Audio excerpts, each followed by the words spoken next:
మనిషి ఎక్కడ ఎలా ప్రవర్తించాలో, ధర్మాన్ని ఎలా అనుష్ఠానం చెయ్యాలో, ధర్మాన్ని పట్టుకున్నవాడు ఎంత గొప్పవాడవుతాడో, యుగాలు మారిపోయిన త్రేతాయుగం అయిపోయి ద్వాపరయుగం అయిపోయి కలియుగం వచ్చిన త్రేతాయుగంలో ధర్మానుష్ఠానం చేసినటువంటి రామచంద్రమూర్తి యొక్క జీవిత వృత్తాంతం రామాయణ కథగా ఇప్పటికీ పసిపిల్లలకి కూడా తల్లి చేత ఎలా చెప్పబడుతోందో, ధర్మానుష్ఠానం చేసినటువంటి రాముని యొక్క పేరు తారకనామమై ఇప్పటికీ రామనామాన్ని అందరూ పలకండి అని అనేంత గొప్పతనాన్ని సంతరించుకుందో, అసలు జీవితంలో ఏ సందర్భంలో ఎక్కడ ఎటువంటి ఒడుపు ఉండాలో, ఎలా మనిషి మంచి గుణాల్ని సంతరించుకుని పరిపూర్ణత్వాన్ని పొందాలో తెలుసుకోవాలి అంటే రామాయణాన్ని చదవాలి. వాల్మీకి మహర్షి యొక్క ఆశ్రమానికి ఒకనాడు నారదుడు వచ్చాడు. ఆయన తపస్వి. నారదుడికి స్వాగతం చెప్పినటువంటి వాల్మీకి మహర్షి నారదుడిని ఉద్దేశించి ఒక ప్రశ్న వేశాడు. ఈ కాలములో ఈ సమయంలో 16 గుణములు కలిగినటువంటి పరిపూర్ణమైన మానవుడు ఎవరైనా ఉన్నాడా అని అడిగినప్పుడు, అందులో ధర్మము గురించి బాగా తెలిసున్నవాడు, అంటే కేవలం ధర్మం గురించి చదువుకోవడం కాదు, ధర్మానుష్ఠాన తత్పరుడు, ఎప్పుడూ ధర్మాన్ని ఆచరించేవాడు, సత్యసంధుడైనటువంటి వాడు, మహాపరాక్రమవంతుడు, వీర్యవంతుడు, అందగాడు, సకల భూతములయందు దయ కలిగినటువంటి వాడు, ఇటువంటి గుణములు 16 గుణములు కలిగినటువంటి పరిపూర్ణమైన మానవుడు ఈ కాలమునందు ఈ దేశంలో ఈ సమయంలో ఉన్నాడా అని ప్రశ్న వేస్తే, నారదుడు వాల్మీకి మహర్షికి జవాబిస్తూ ఉన్నాడు. ఆయనే రామచంద్రమూర్తి.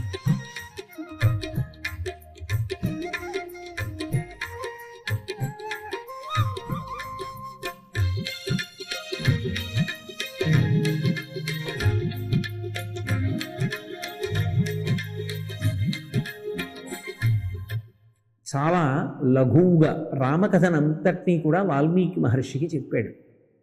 ఆ కథ విన్నాడు వాల్మీకి మహర్షి. ఆయన మనసు ఆ రామకథలో రమిస్తోంది. అబ్బా, ఏమి రాముడు, ఎంత ధర్మాత్ముడు, ఆయన గురించే ఆలోచిస్తున్నాడు.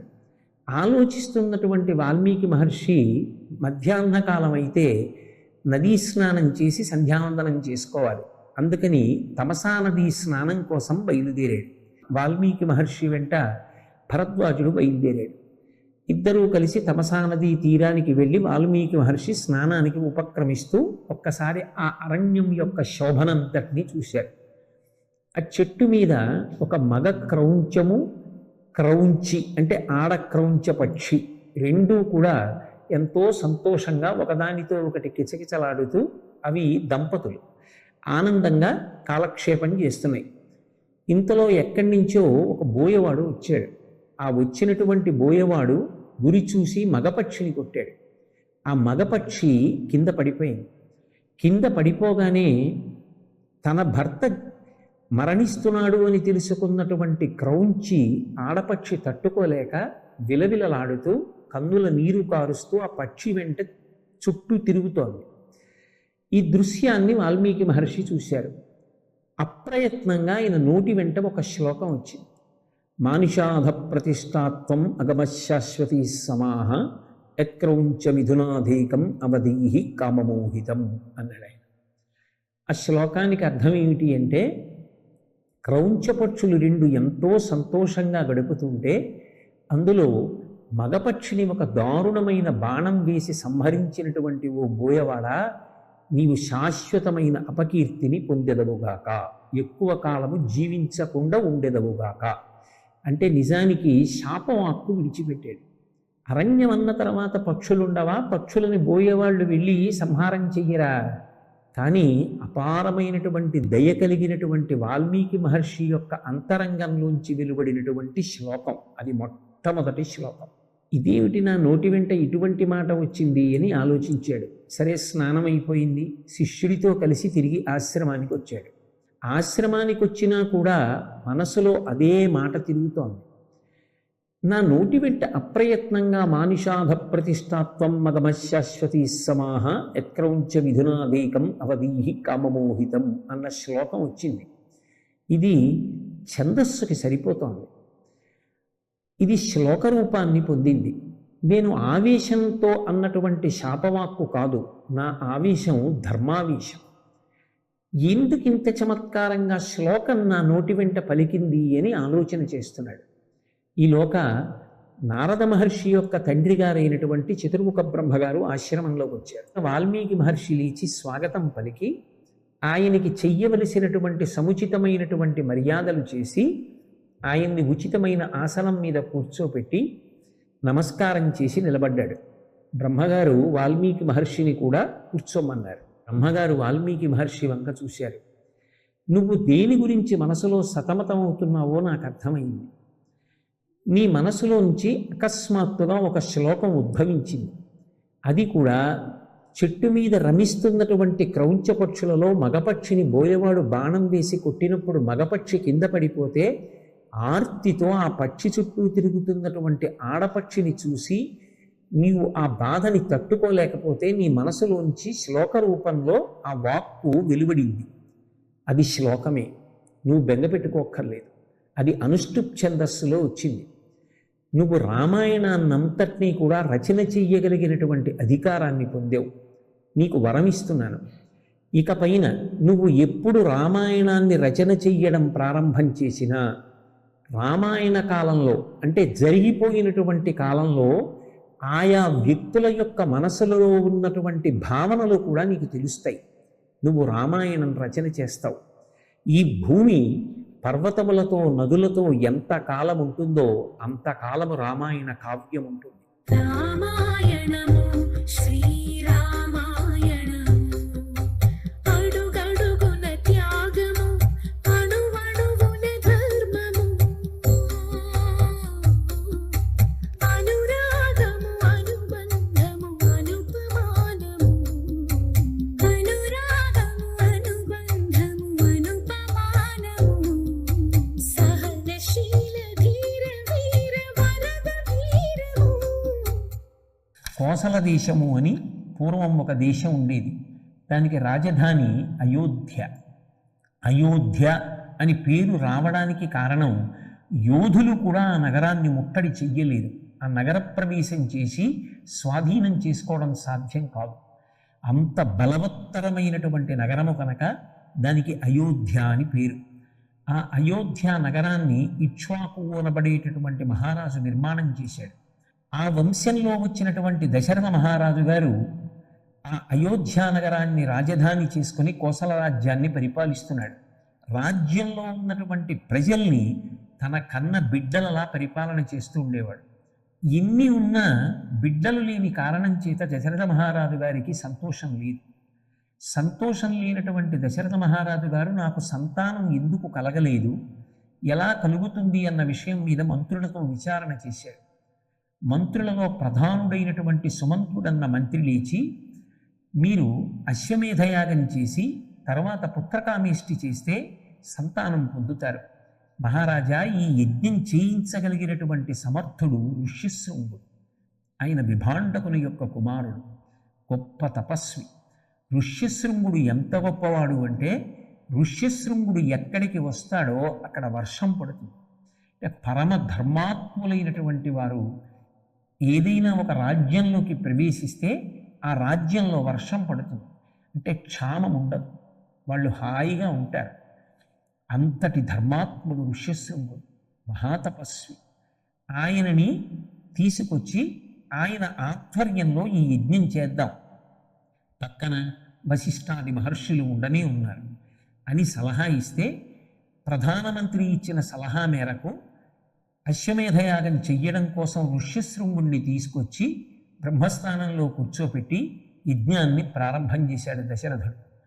ఆ యజ్ఞంలో అశ్వమేధయాగం పూర్తయింది. తర్వాత ఇంకా పుత్రకామేష్టి జరగాలి. ఆ పుత్రకామేష్టి చేస్తున్నప్పుడు హవిస్ ఇస్తారు. అంటే అది దేవతలు తినేటటువంటి హవిర్భాగం. దేవతలందరూ హవిర్భాగం పుచ్చుకోవడానికి వచ్చి కూర్చున్నారు. అందులో గంధర్వులు, యక్షులు మొదలైనటువంటి వారు కూడా ఉన్నారు. చతుర్ముఖ బ్రహ్మగారు వచ్చారు. నేను ఇందాక మీతో చెప్పే కదా, బ్రహ్మగారు అన్నయ్యేటప్పటికీ ఒక గౌరవం. అందరూ లేచి నిలబడ్డారు. ఆయన కూర్చున్న తర్వాత వాళ్ళ కష్టాలు చెప్పుకోవడం మొదలుపెట్టారు. ఆ కాలంలో అందరినీ బాధ పెడుతున్నవాడు ఎవరు అంటే రావణాసురుడు. రావణాసురుడు మమ్మల్ని ఎనలేని కష్టములకు గురి చేస్తున్నాడు. నిన్ను ఉద్దేశించి గొప్ప తపస్సు చేశాడు. బ్రహ్మగారితో మాట్లాడుతూ చెప్తున్నారు, నువ్వు ప్రసన్నుడవై ప్రత్యక్షమయ్యావు బ్రహ్మదేవ, వరములు కోరుకొమ్మని అడిగావు. యక్ష గంధర్వ దేవతలు కిన్నెరుడు కింపురుషులు వీరెవ్వరి చేతిలోనూ మరణం ఉండకూడదు అని ఆనాడు కోరుకున్నాడు. ఆ వరగర్వం చేత ఇవాళ దేవేంద్రుణ్ణి కూడా ఓడించి స్వర్గలోకాన్ని ఆక్రమించగలిగాడు. అలాగే సూర్యుడు కూడా రావణాసురుడు వెడుతుండగా ప్రకాశించడానికి భయపడతాడు. సముద్రం కూడా తరంగములతో తాను ఉండడానికి భయపడుతుంది. ఇటువంటి రావణుడు ఎవరి చేతిలో మరణిస్తాడు అని అడిగారు. బ్రహ్మగారు అన్నారు, ఆయన నన్ను వరములు అడిగినప్పుడు మనుష్యుల చేతిలో మరణించను అని అడగలేదు, కాబట్టి నరుడి చేతిలో రావణుడు మరణిస్తాడు. అలా అనగానే అక్కడ ఉన్న వాళ్ళందరూ నరులే కదా, మరి దశరథ మహారాజు గారి సభలో ఉన్న వాళ్ళందరూ మనుష్యులేగా, అయితే మేం చంపుతాం అంటారేమో అనుకున్నాడో ఏమో. శ్రీ మహావిష్ణువు శంఖచక్ర గదా పద్మములతో పీతాంబరధారి అయి సభలో ప్రత్యక్షమయ్యారు. ప్రత్యక్షమైతే వీళ్ళందరూ ప్రార్థన చేశారు. దశరథ మహారాజు పుత్రకామిష్టి చేస్తున్నాడు, ఆయనకి కుమారుడు కలగాలి, నువ్వే ఆయన కడుపున నలుగురిగా ఆవిర్భవించి నరుడు అవుతావు కాబట్టి, మనుష్యుడు అవుతావు కాబట్టి, ఒక నరకాంత కడుపులోంచి వస్తున్నావు కాబట్టి, దశరథుడికి కౌసల్యా సుమిత్ర కైకేయులకి సంతానంగా వస్తున్నావు కనుక, మనుష్యుడవు కనుక నీ చేతిలో రావణ కుంభకర్ణులు మరణిస్తారు. కాబట్టి నిన్ను 4గా విభాగం చేసుకుని 4 రూపాలతో రమ్మని ప్రార్థన చేశారు. తప్పకుండా వస్తాను అని శ్రీ మహావిష్ణువు అభయం ఇచ్చారు. పుత్రకామేష్టి పూర్తయింది. ఆ యాగాగ్నిలోంచి ఒక పురుషుడు బయటికి వచ్చాడు.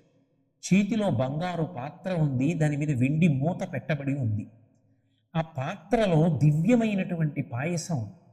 ఆ పాయసం పట్టుకుని పైకొచ్చిన పురుషుడు దశరథ మహారాజును ఉద్దేశించి మాట్లాడుతూ ఒక మాట చెప్పాడు, ఇది దివ్యమైనటువంటి పాయసం. ఈ పాయసాన్ని తిన్నటువంటి వాళ్ళకి అనారోగ్యం ఉండదు, సంపదలు కలుగుతాయి, అన్నిటిని మించి సంతానం కలుగుతుంది.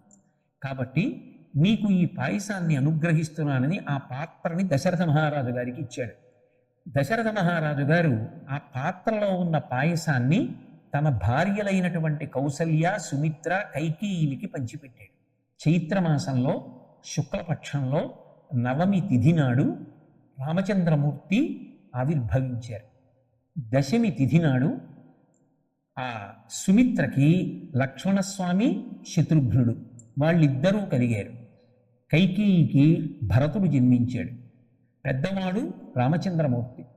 రామలక్ష్మణ భరత శత్రుఘ్నులు 4 కూడా వశిష్ఠ మహర్షి దగ్గర విద్యాభ్యాసం చేశారు. 4 కుమారులను పొందినటువంటి దశరథ మహారాజు గారు ఎంతో సంతోషంగా కాలం గడుపుతున్నాడు. పిల్లలు పెద్దవాళ్ళు అవుతున్నారు.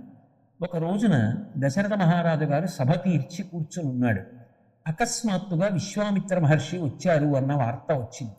విశ్వామిత్రుడు బ్రహ్మర్షి కాబట్టి దశరథుడు పరుగు పరుగున ఎదురు వెళ్ళాడు. స్వాగతం పలికాడు, అర్ఘ్యపాద్యాలు ఇచ్చాడు, సముచితమైన ఆసనం చూపించాడు, కూర్చోపెట్టాడు. దగ్గరికి వెళ్ళాడు, చేతులు జోడించాడు. మీరు రావడం నా జన్మ సార్థక్యం. మీకు ఏం కావాలి చెప్పండి, నన్ను ఆజ్ఞాపించండి, మీకు ఏదైనా సరే నేను ఆ కార్యాన్ని చేసి పెడతానన్నాడు. విశ్వామిత్రుడు అన్నాడు, నేను ఒక యాగం చేస్తున్నాను, ఆ యాగాన్ని రక్షించవలసి ఉంది. ఎందుకని అంటే ఆ యాగం చేస్తున్నప్పుడు మారీచుడు, సుబాహువు అనబడేటటువంటి 2 రాక్షసులు వచ్చి ఆ యజ్ఞాన్ని భంగం చేస్తున్నారు. నేను రక్షించుకోగలను ఆ యాగాన్ని, నాకు శక్తి ఉంది. కానీ యజ్ఞం చేస్తున్నటువంటి వాడు కోపానికి వశుడై సంపడం లాంటి పనులు చెయ్యకూడదు. అందుకే యజ్ఞాన్ని సంరక్షించడానికి నీ కుమారుడైనటువంటి రాముణ్ణి నాతో పంపు అన్నాడు. నా కుమారుడికి 16 సంవత్సరముల వయస్సు కూడా నిండలేదు. చిన్న పిల్లవాడైన రాముడెక్కడా, అంతటి మహాబలవంతులైనటువంటి రాక్షసులెక్కడా, వాడెక్కడ యుద్ధం చేస్తాడు, నేను నా సైన్యంతో బయలుదేరి వస్తానన్నాడు. విశ్వామిత్రుడు అన్నాడు, నీకు తెలియని విషయం కాదు, పులస్త్య బ్రహ్మ యొక్క కుమారుడు విశ్రవసో బ్రహ్మ, విశ్రవసో బ్రహ్మ యొక్క కుమారుడు రావణ బ్రహ్మ. ఆ రావణ బ్రహ్మ ఇవాళ 3 లోకములను శాసిస్తున్నాడు. హరివీర భయంకరుడు. ఆయన పేరు చెప్తే దేవేంద్రుడు దేవతలు కూడా భయపడతారు. అటువంటి రావణాసురుని యొక్క ఆజ్ఞ మేరకు మారీచ సుబాహులు అరణ్యంలో తిరుగుతున్నారు. వాళ్ళు యజ్ఞాన్ని పాడు చేస్తున్నవాడు. వాళ్ళ నుండి యజ్ఞాన్ని రక్షించడానికి రాముణ్ణి పంపు. రాముడెవరో నీకు తెలియదు, వశిష్ఠ మహర్షికి తెలుసు, వామదేవాది మహర్షులకు తెలుసు. అందుకని రాముణ్ణి నాతో పంపన్నాడు. రాముణ్ణి పంపడం కాదు కదా, నేను కూడా రాను. రావణాసురుడి పేరు చెప్తే దేవతలే భయపడతారు. ఇక నేనెంత వాణ్ణి?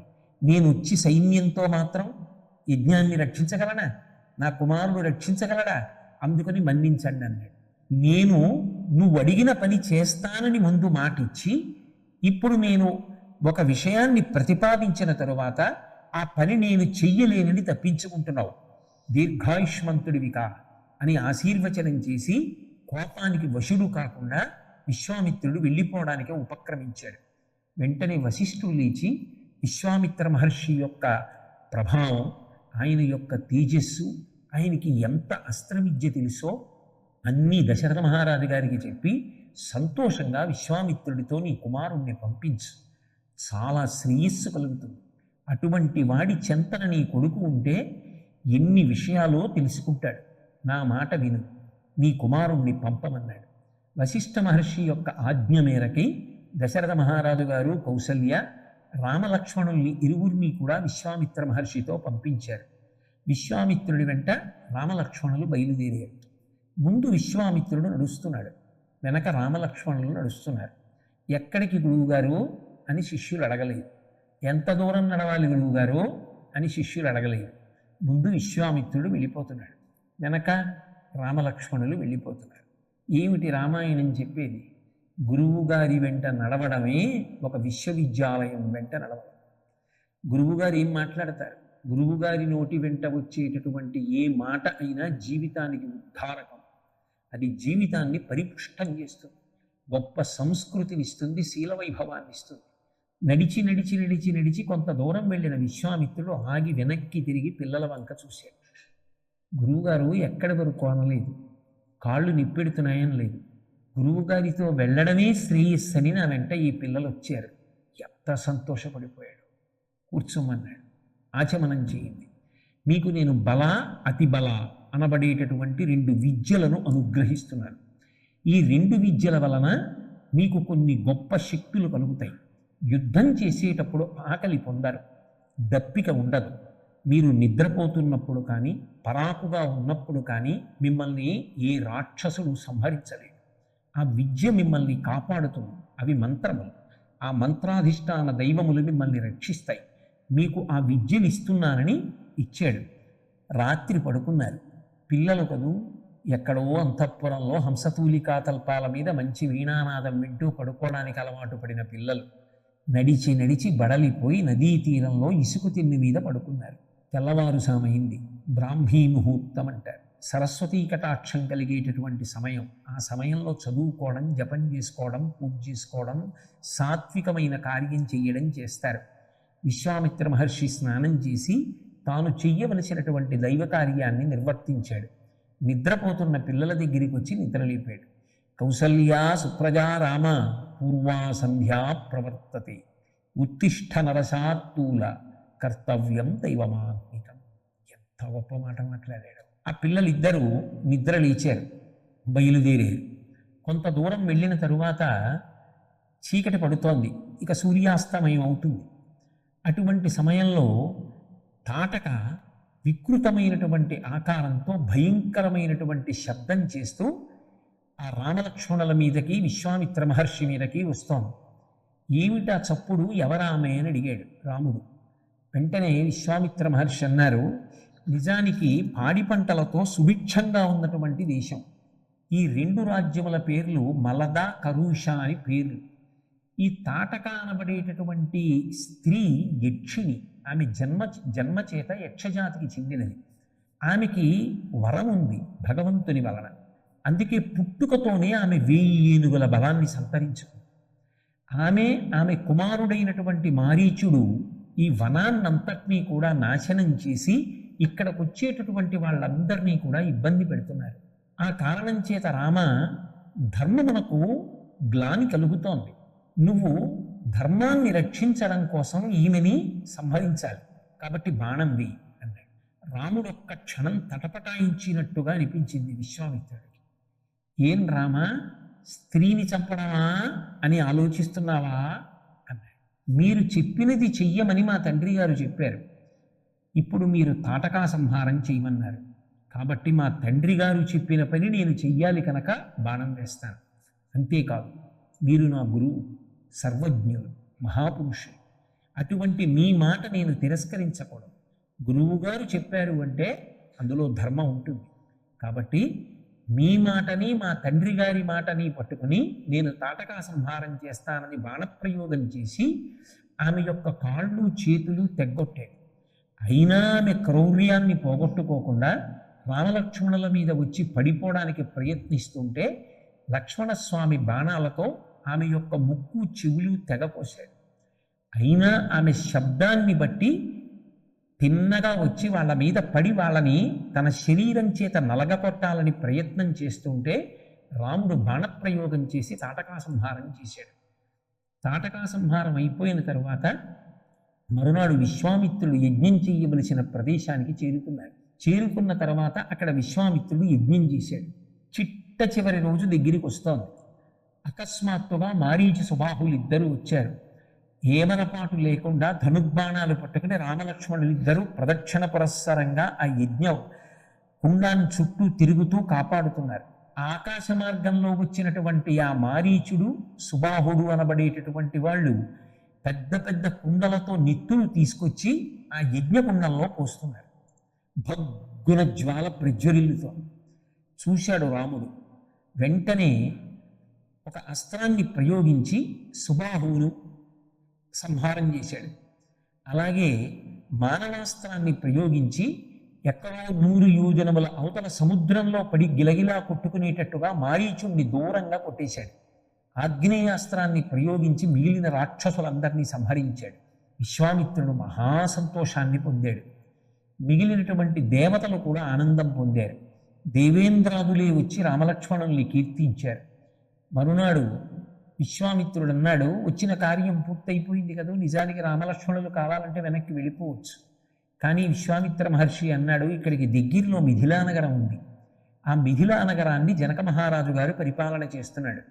ఆయన ఒక గొప్ప యజ్ఞం చేస్తున్నాడు. ఆ యజ్ఞం చూడడానికి నేను బయలుదేరుతున్నాను. రామలక్ష్మణులారా మీరు కూడా వస్తారా అని అనలేదు రామాయణ కావ్యంలో. నేను వెడుతున్నాను అని చెప్పి ఊరుకున్నాడు. గురువుగారి వెంట వెళ్ళడం, గురువుగారు చెప్పిన మాటలు వినడం కొన్ని వందల గ్రంథాలు చదవడంతో సమానం. ఆ విలువ రామలక్ష్మణులకు తెలిసిందా? అది పరీక్ష. వెంటనే రామలక్ష్మణులు అన్నారు, హే భగవన్ అంటారు వాళ్ళు. గురువు భగవంతుడితో సమానం. హే బ్రహ్మన్, మీ వెంట మేము కూడా వస్తాం అన్నాడు. తీసుకెళ్ళాడు. వెళ్ళిన తరువాత జనక మహారాజు గారు స్వాగతం పలికాడు. విశ్వామిత్ర మహర్షి అంటే మహానుభావుడు, బ్రహ్మర్షి, ఎంతో సంతోషం పొందాడు. లోపలికి వెళ్ళాలి. కానీ మిథిలా నగరానికి వెళ్ళడానికి ముందర ఒక విశేషం జరిగింది. ఇక మిథిలా నగరంలో ప్రవేశిస్తాడు, జనక మహారాజు గారు స్వాగతం పలుకుతాడనగా మిథిలా నగరం యువతల ఒక ఆశ్రమం కనపడింది. ఆశ్రమం అంతా కూడా నిర్జనంగా ఉంది. ఎవ్వరు జనులు లేరు. ఏమి ఆశ్రమం ఇలా ఉంది అని అడిగాడు రాముడు ఆ గురువు అయినటువంటి విశ్వామిత్రుడు. సరి అయినటువంటి శిష్యుడైతే గురువు గారిని ఆర్తితో ప్రశ్నిస్తే గురువు సంతోషించి మాట్లాడతాడు. అప్పుడు విశ్వామిత్రుడు రాముడికి ఆ ఆశ్రమం యొక్క వృత్తాంతాన్ని చెప్పాడు. ఇది గౌతమ మహర్షి యొక్క ఆశ్రమం. ఆయన భార్య మహాపతివ్రత అహల్య. కానీ ఆమె చెయ్యకూడని అపరాధం ఒకటి చేసింది. ఆ అపరాధం చేసిన కారణం చేత గౌతమ మహర్షి శపించారు. వాయుభక్ష నిరాహార తప్యంతే భస్మశాయిని అని. నువ్వు ఆహారం తీసుకోకు, బూది కప్పి ఉంటావు, నువ్వు రాయిపోని శపించలేదు. బూది కప్పి ఇక్కడ ఉన్నావని కూడా నిన్ను ఎవరు గుర్తుపట్టరు. ధూళి అంతా నీ మీద పడి ఉంటుంది. కేవలము గాలిని ఆహారంగా స్వీకరిస్తూ అన్నం తినకుండా అలా ఉంటావు తపస్సు చేస్తూ. నువ్వు చేసినటువంటి తపస్సు ఫలించినది అని గుర్తు ఏమిటంటే రాముడు వస్తాడు. రాముడు ఈ ఆశ్రమంలో ప్రవేశించినప్పుడు ఆయన పాద పరాగము సోకి నీవు చేసినటువంటి పాపము పోతుంది, నువ్వు మళ్ళీ పునీత అవుతావు, ఆనాడు నేను వచ్చి మళ్ళీ నిన్ను స్వీకరిస్తానని గౌతమ మహర్షి తపస్సు చేసుకోవడానికి వెళ్ళిపోయారు. రాముడు ఆ ఆశ్రమ ప్రాంగణంలోకి ప్రవేశించగానే ఆయన యొక్క ప్రభావం వలన ఆ అహల్య మళ్ళీ స్త్రీ రూపాన్ని పొందింది.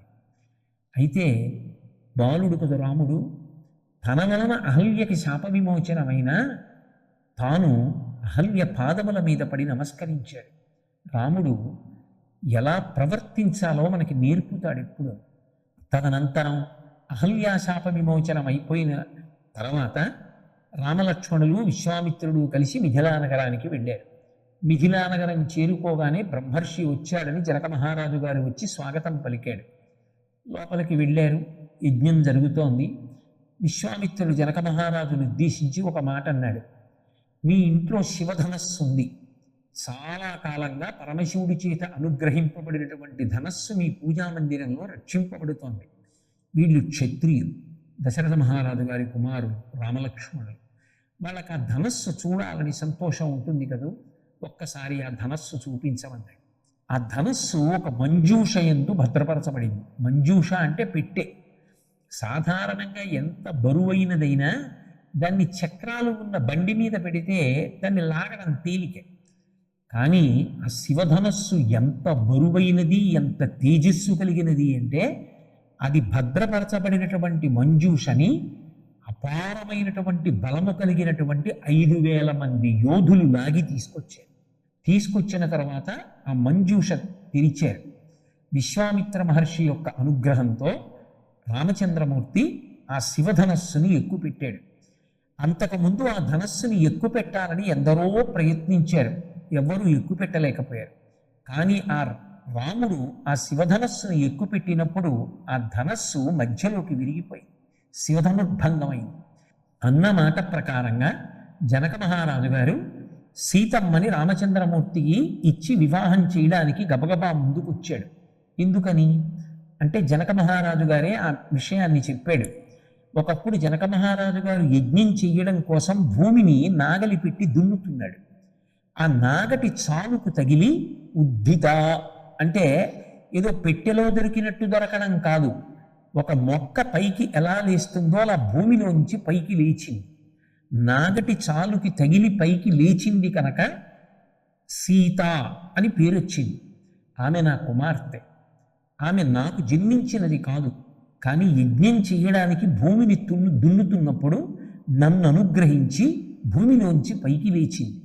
ఆ పిల్లకి ఎవరిని భర్తని చెయ్యాలి అని నాకు అనుమానం వచ్చింది. జనకుడు చెప్తున్నమాట, ఎవరు శివధనస్సుని ఎక్కువ పెడతాడో వాడికిచ్చి సీతమ్మని వివాహం చేస్తాను అన్నాడు. రాముడు అన్నాడు, మా తండ్రి గారు దశరథ మహారాజు గారు అంగీకరిస్తే వివాహం చేసుకుంటానన్నాడు. దశరథుడికి కబురు చేశారు. దశరథ మహారాజు గారు తన పరివారంతో కలిసి వచ్చారు. సీతారాముల వివాహం చెయ్యొచ్చా, ఇద్దరి మధ్య సఖ్యత కుదురుతుందా దంపతులుగా? అక్కడ ఉన్నటువంటి పెద్దలందరూ కూడా మాట్లాడుకున్నారు. మాట్లాడుకున్న తర్వాత జనక మహారాజు గారి యొక్క కుమార్తెలు ఇద్దరు, సీత, ఊర్మిళ. జనక మహారాజు గారికి ఒక సోదరుడు ఉన్నాడు, ఆయన పేరు కుశధ్వజుడు. ఆ కుశధ్వజుడికి 2 కుమార్తెలు, మాండవి, శృతకీర్తి. ఇప్పుడు సీతమ్మని రాముడికి ఇచ్చారు, ఊర్మిళని లక్ష్మణుడికి ఇచ్చారు, అలాగే మాండవిని భరతుడికి ఇచ్చారు. చిట్ట చివరి శృతకీర్తిని శత్రుఘ్నుడికి ఇచ్చారు. 4 యొక్క వివాహాలు చక్కగా సుముహూర్తంలో జరిగాయి. కళ్యాణం అయిపోయిన తర్వాత జరగవలసినటువంటి కార్యక్రమాలన్నీ ఆ వేడుకలు, ముచ్చట్లు, ఉత్సవాలు అన్నీ పూర్తయిపోయిన తర్వాత దశరథుడు తన యొక్క 4 కొడుకులతో, కోడళ్లతో, పరివారంతో కలిసి అయోధ్య నగరానికి బయలుదేరాడు. వెళుతుండగా అకస్మాత్తుగా పరశురాముడు ఎదురొచ్చాడు. రామ, నువ్వు శివధనస్సుని భంగం చేశావుట, ఏమిటో చాలా గొప్పవాడి అని చెప్పుకుంటున్నారు, నా దగ్గర వైష్ణవ ధనస్సు ఉంది, ఇది ఎక్కువ పెడతావా అన్నాడు. వెంటనే రాముడు ఆ వైష్ణవ ధనస్సుని కూడా ఎక్కువ పెట్టాడు. అది చూసి, ఓ మహానుభావుడు, ఈయన అవతారం కాబట్టి ఇక నేను ఇక్కడ ఉండక్కర్లేదని పరశురాముడు తెలుసుకున్నాడు. తెలుసుకుని మహేంద్రగిరికి తపస్సు చేసుకోవడానికి వెళ్ళిపోయాడు. వెళ్ళిపోయిన తర్వాత రామలక్ష్మణ భరత శత్రుఘ్నులు తమ భార్యలతోటి, తండ్రి గారితోటి కలిసి సంతోషంగా అయోధ్య నగరానికి వచ్చి సుఖంగా ఉన్నారు.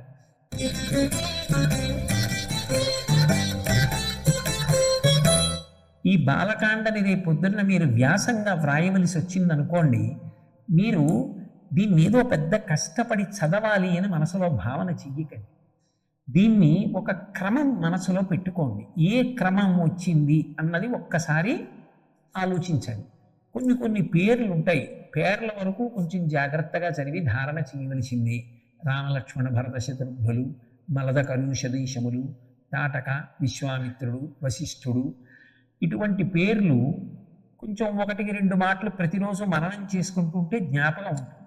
దాన్ని ఒక్క వరుస క్రమంలో పూలదండ గుచ్చుతారు చూడండి, దారానికి పువ్వు పెట్టి ఇటో పువ్వు పెట్టి మడత వేసి ఇలా తీసి ఇలా ఇలా లాగుతుంటే దండ వస్తుంది.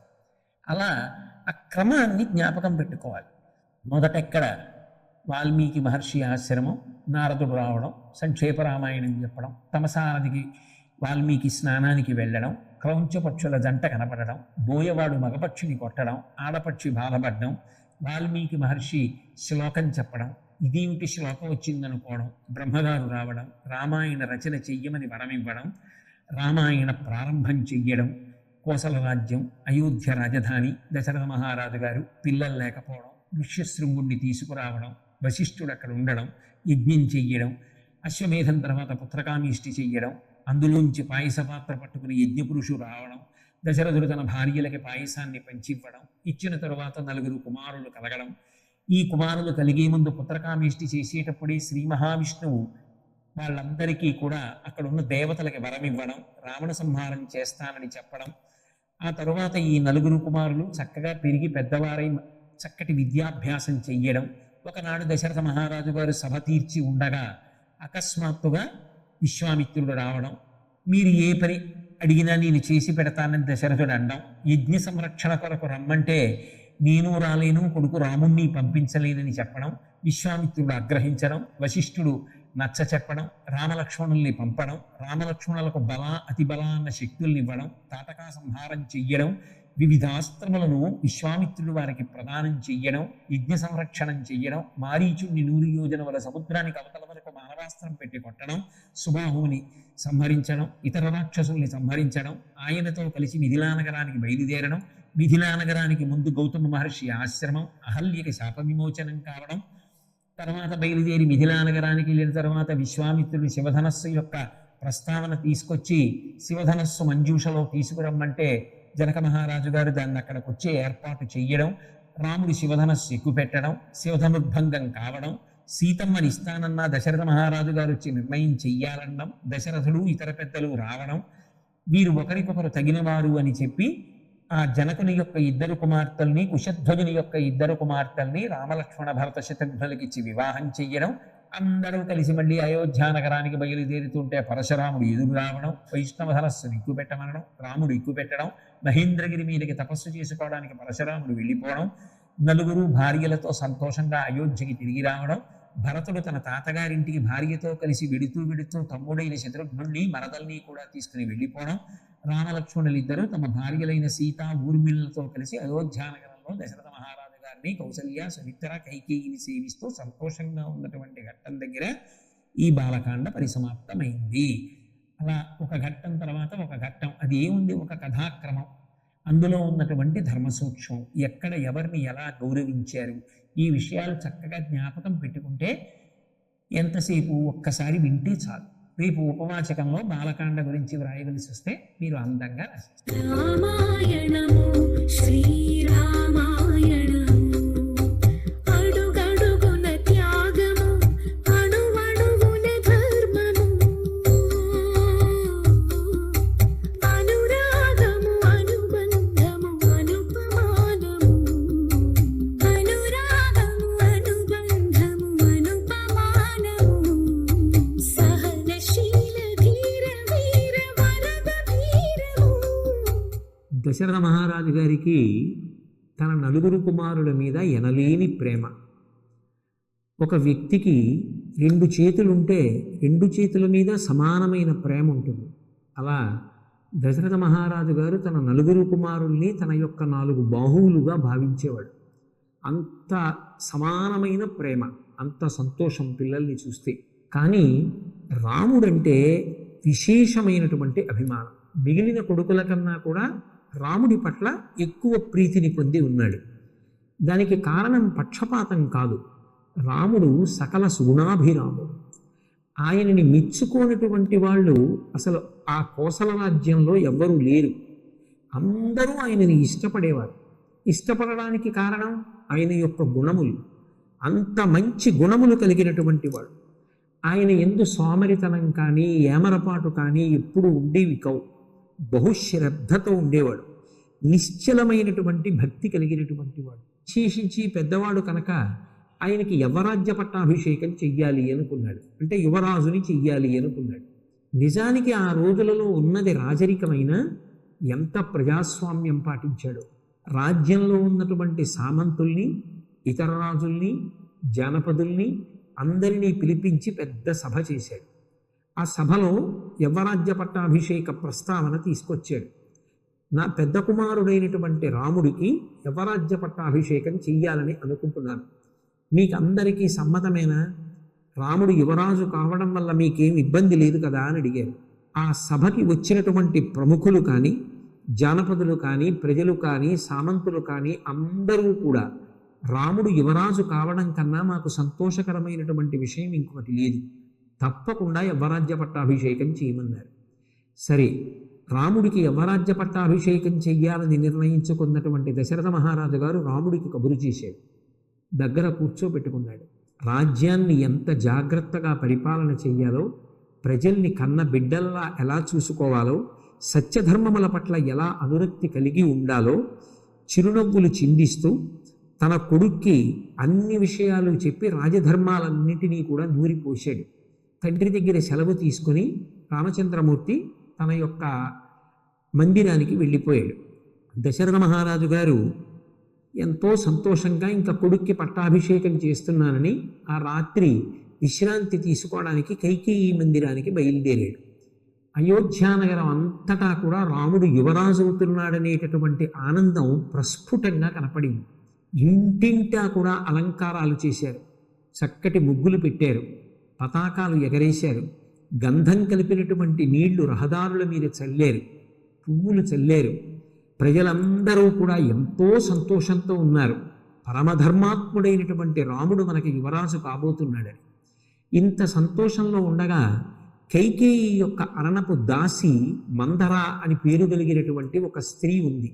అరణపు దాసి అంటే ఒక స్త్రీ వివాహం చేసుకుని అత్తవారింటికి వస్తున్నప్పుడు పూర్వకాలంలో రాజుల యొక్క కుటుంబాలలో ఆమెతో పాటుగా దాస్యం చెయ్యడానికి వస్తుండేవారు. అలా వచ్చినటువంటి స్త్రీని అరణపు దాసి అంటారు. కైకేయి వెంట వచ్చినటువంటి అరణపు దాసి మందర. ఆమెకి కైకేయి దగ్గర కొంచెం స్వాతంత్ర్యం. ఆమె పరుగు పరుగున కైకేయి దగ్గరికి వచ్చింది. వచ్చి కైకేయి పెద్ద కుమారుడైనటువంటి రామచంద్రమూర్తికి యవ్వరాజ్య పట్టాభిషేకం చెయ్యాలని మహారాజు అయినటువంటి దశరథుడు సంకల్పం చేశాడు అని చెప్పింది. వెంటనే కైకమ్మ ఒక బహుమానాన్ని తీసుకొచ్చి మందరకిచ్చింది. కానీ ఆ మందర బహుమానం ఇచ్చినటువంటి కైకమ్మని అభినందించలేదు. అభినందించకపోగా ముక్కున వేలేసుకుని, నువ్వు ఎంత అమాయకురాలివి, రాముడికి పట్టాభిషేకం చేస్తుంటే నువ్వు మురిసిపోతున్నావా అంది. రాముడికి పట్టాభిషేకం జరుగుతుంటే బాధపడవలసిన అవసరం ఏముందా అని ఆశ్చర్యపోయింది కైకమ్మ. అదే ప్రశ్న అందరితో ప్రస్తావన చేసింది. చెప్పుడు మాటలు ఎంత స్వచ్ఛమైనటువంటి మనసున్న వాళ్ళని కూడా పాడు చేసేస్తాయి. రెండు బలమైన విషయాలు ప్రస్తావించింది మందర. ఇవాళ రాముడు రాజైతే రేపు రాముడి కొడుకులు రాజులవుతారు. కాబట్టి భరతుడు ఎప్పటికీ రాముడికి దాస్యం చెయ్యాలి. భరతుడి కొడుకులు రాముడి కొడుకులకు దాస్యం చెయ్యాలి. రాముడు రాజైతే రాముడి తల్లి కౌసల్య రాజమాత అవుతుంది.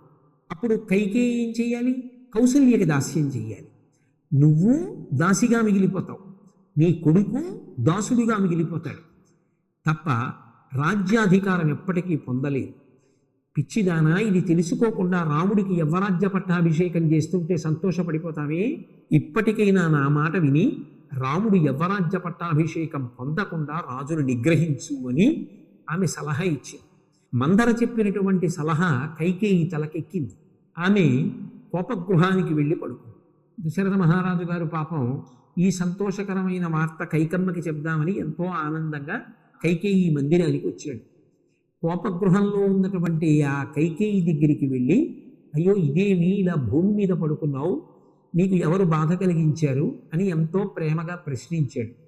ఆమె వెంటనే లేచింది. రాముడికి యవ్వరాజ్య పట్టాభిషేకం చెయ్యాలని నిర్ణయం చేశారట. ఒకప్పుడు దేవతలతో యుద్ధం జరిగినప్పుడు నేను మీకు రథంలో సహకారం చేస్తే మీరు నాకు 2 వరాలు ఇచ్చారు. ఆ 2 వరాలు నేను కోరలేదు, ఇప్పుడు కోరుతున్నాను. ఇదే ముహూర్తానికి రాముడికి జరగవలసినటువంటి యవ్వరాజ్య పట్టాభిషేకానికి బదులుగా నా కుమారుడైనటువంటి భరతుడికి పట్టాభిషేకం జరగాలి. యవ్వరాజ్య పట్టాభిషేకం పొందవలసినటువంటి రాముడు 14 సంవత్సరములు అరణ్యవాసానికి వెళ్ళిపోవాలి. ఆ వెళ్ళిపోవడం కూడా జటాధారి అయి జటలు కట్టుకుని నారచీరలు ధరించి జింక చర్మాన్ని చుట్టుకుని దండకారణ్యంలో వసించాలి, రాజ్యంలో ఉండకూడదు. అలా 14 సంవత్సరములు వనవాసం చెయ్యాలి. ఈ 2 నా వరములంది. ఈ మాట వినగానే దశరథ మహారాజు గారు గండ్రగొడ్డలి పెట్టి మద్ది చెట్టుని నరికితే ఎలా నేల కూలిపోతుందో అలా నేల కూలిపోయాడు. ఆయనకి రాముడి మీద ఉన్నటువంటి ప్రీతి అటువంటిది. ఆయన ఆమె మాట వినడంతోనే స్పృహ తప్పి కింద పడిపోయాడు. ఆ రాత్రి అంతా కైకమ్మని ఎంత బ్రతిమాలాడో. చిట్ట చివరికి కైకమ్మ యొక్క 2 పాదములు కూడా పట్టుకున్నాడు. నా మీద కనికరించు, వృద్ధుడనైపోయాను, రాముడు లేకుండా జీవించలేను. సకల సుగుణాభిరాముడైనటువంటి రాముణ్ణి అరణ్యవాసానికి పంపి నీ కుమారుడైనటువంటి భరతుడికి పట్టాభిషేకం చెయ్యడం ధర్మం కాదు. కైకేయి నీ మనసు మార్చుకొమ్మని, వరములను ఉపసంహారం చెయ్యమని ఎంతో ప్రార్థన చేశాడు. కానీ చెప్పుడు మాటలు విన్నటువంటి కైకమ్మ యొక్క మనసు బండరాయిలా మారిపోయింది. నిజానికి కైకమ్మ మనసు అమృత హృదయం. రాముడికి యవ్వరాజ్య పట్టాభిషేకం అంటే ప్రారంభంలో బహుమానం తీసుకొచ్చి ఇచ్చింది మందరకి. కానీ అదే మందర కైకమ్మ మనసు విరిగిపోయేటట్టుగా మాట్లాడితే పాపం రాక్షసిలా మారిపోయింది, బండరాయిలా మారిపోయింది. భర్త పాదములు పట్టుకున్నా కూడా ఆమె మనసు కరగలేదు. తెల్లవారింది, రాముడు వచ్చాడు. దశరథ మహారాజు మాట్లాడలేకపోయాడు. కానీ కైకమ్మంది, రాత్రి నేను 2 వరాలు అడిగాను. ఒకటి, భరతుడికి పట్టాభిషేకం జరగాలి. ఇదే ముహూర్తానికి నువ్వు 14 సంవత్సరముల వనవాసం చెయ్యడానికి దండకారణ్య ప్రవేశం చెయ్యాలి. ఇప్పుడే వెళ్ళిపోవాలి, నేను చూస్తూ ఉండగా వెళ్ళిపోవాలి, ఆలస్యం జరగడానికి వీలు లేదు. ఈ 2 నీ తండ్రి నాకు ఇచ్చిన వరాలు.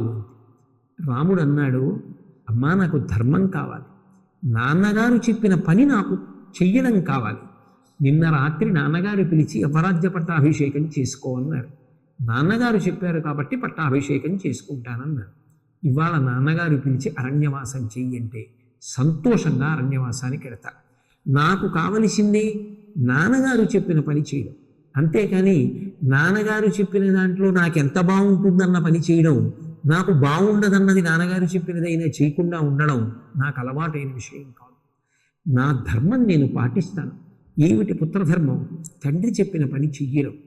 తండ్రి గారు అరణ్యవాసానికి వెళ్ళమన్నారు, తప్పకుండా వెళతానమ్మా అని ముఖంలో చిన్న వికారం కూడా లేకుండా 14 సంవత్సరముల అరణ్యవాసం చెయ్యడానికి నిశ్చయం చేసుకున్నవాడై రాముడు బయలుదేరి తన తల్లి అయిన కౌసల్యామాత మందిరానికి వెళ్ళాడు.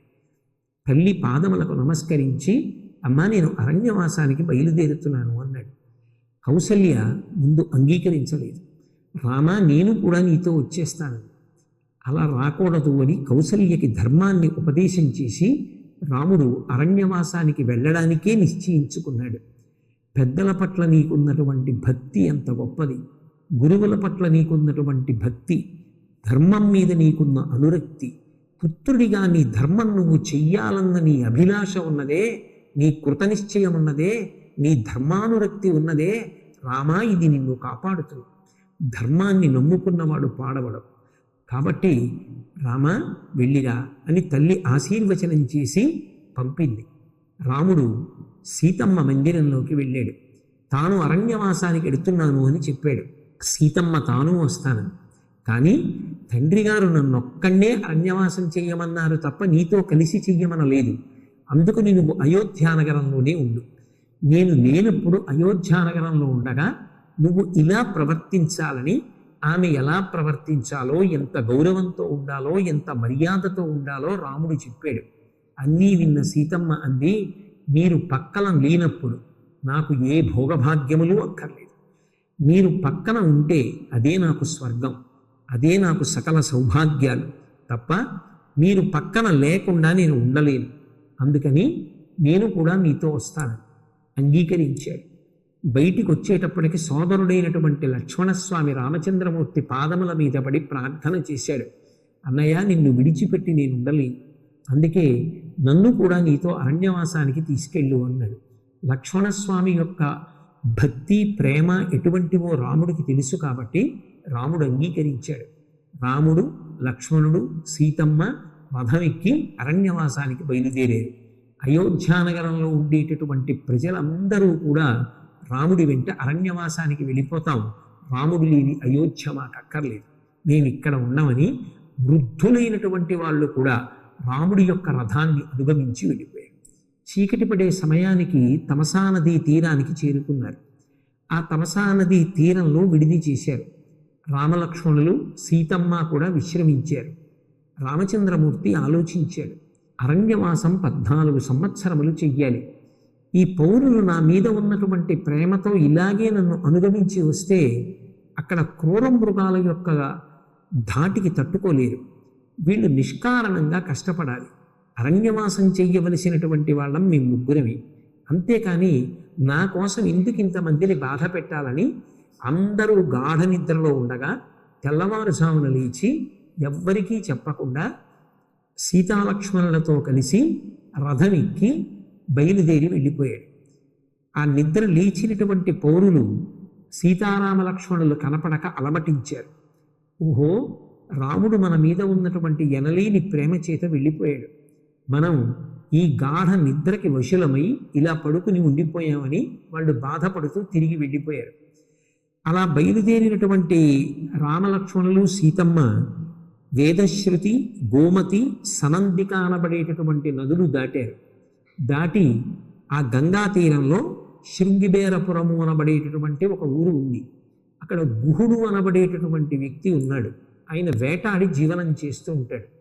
ఎటువంటి వ్యక్తి అయినా సరే ప్రేమ కలిగి ఉంటే అతనితో స్నేహం చేయడానికి రాముడు వెనకాడాడు. రాముడి యొక్క గొప్పతనం మీరందరూ తెలుసుకోవలసినటువంటిది, తప్పకుండా జ్ఞాపకం పెట్టుకోవలసింది ఒకటి ఉంది. రామాయణం 24,000 శ్లోకాలు. 24,000 శ్లోకాలలో రాముడు ఏ ఒక్కరిని కూడా వీడు పనికి మాలినవాడు అన్నమాట అన్నాడు.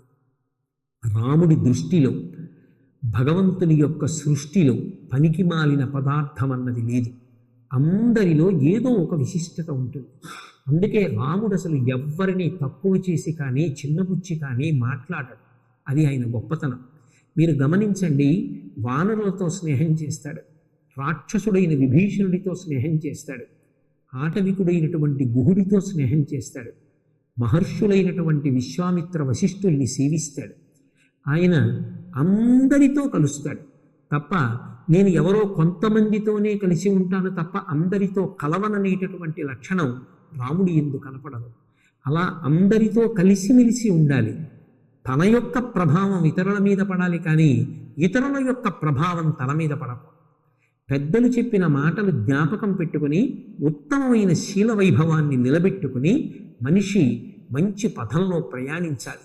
రామాయణం చదివితే రాముడి జీవన విధానం చూస్తే ఇది అర్థమవుతుంది.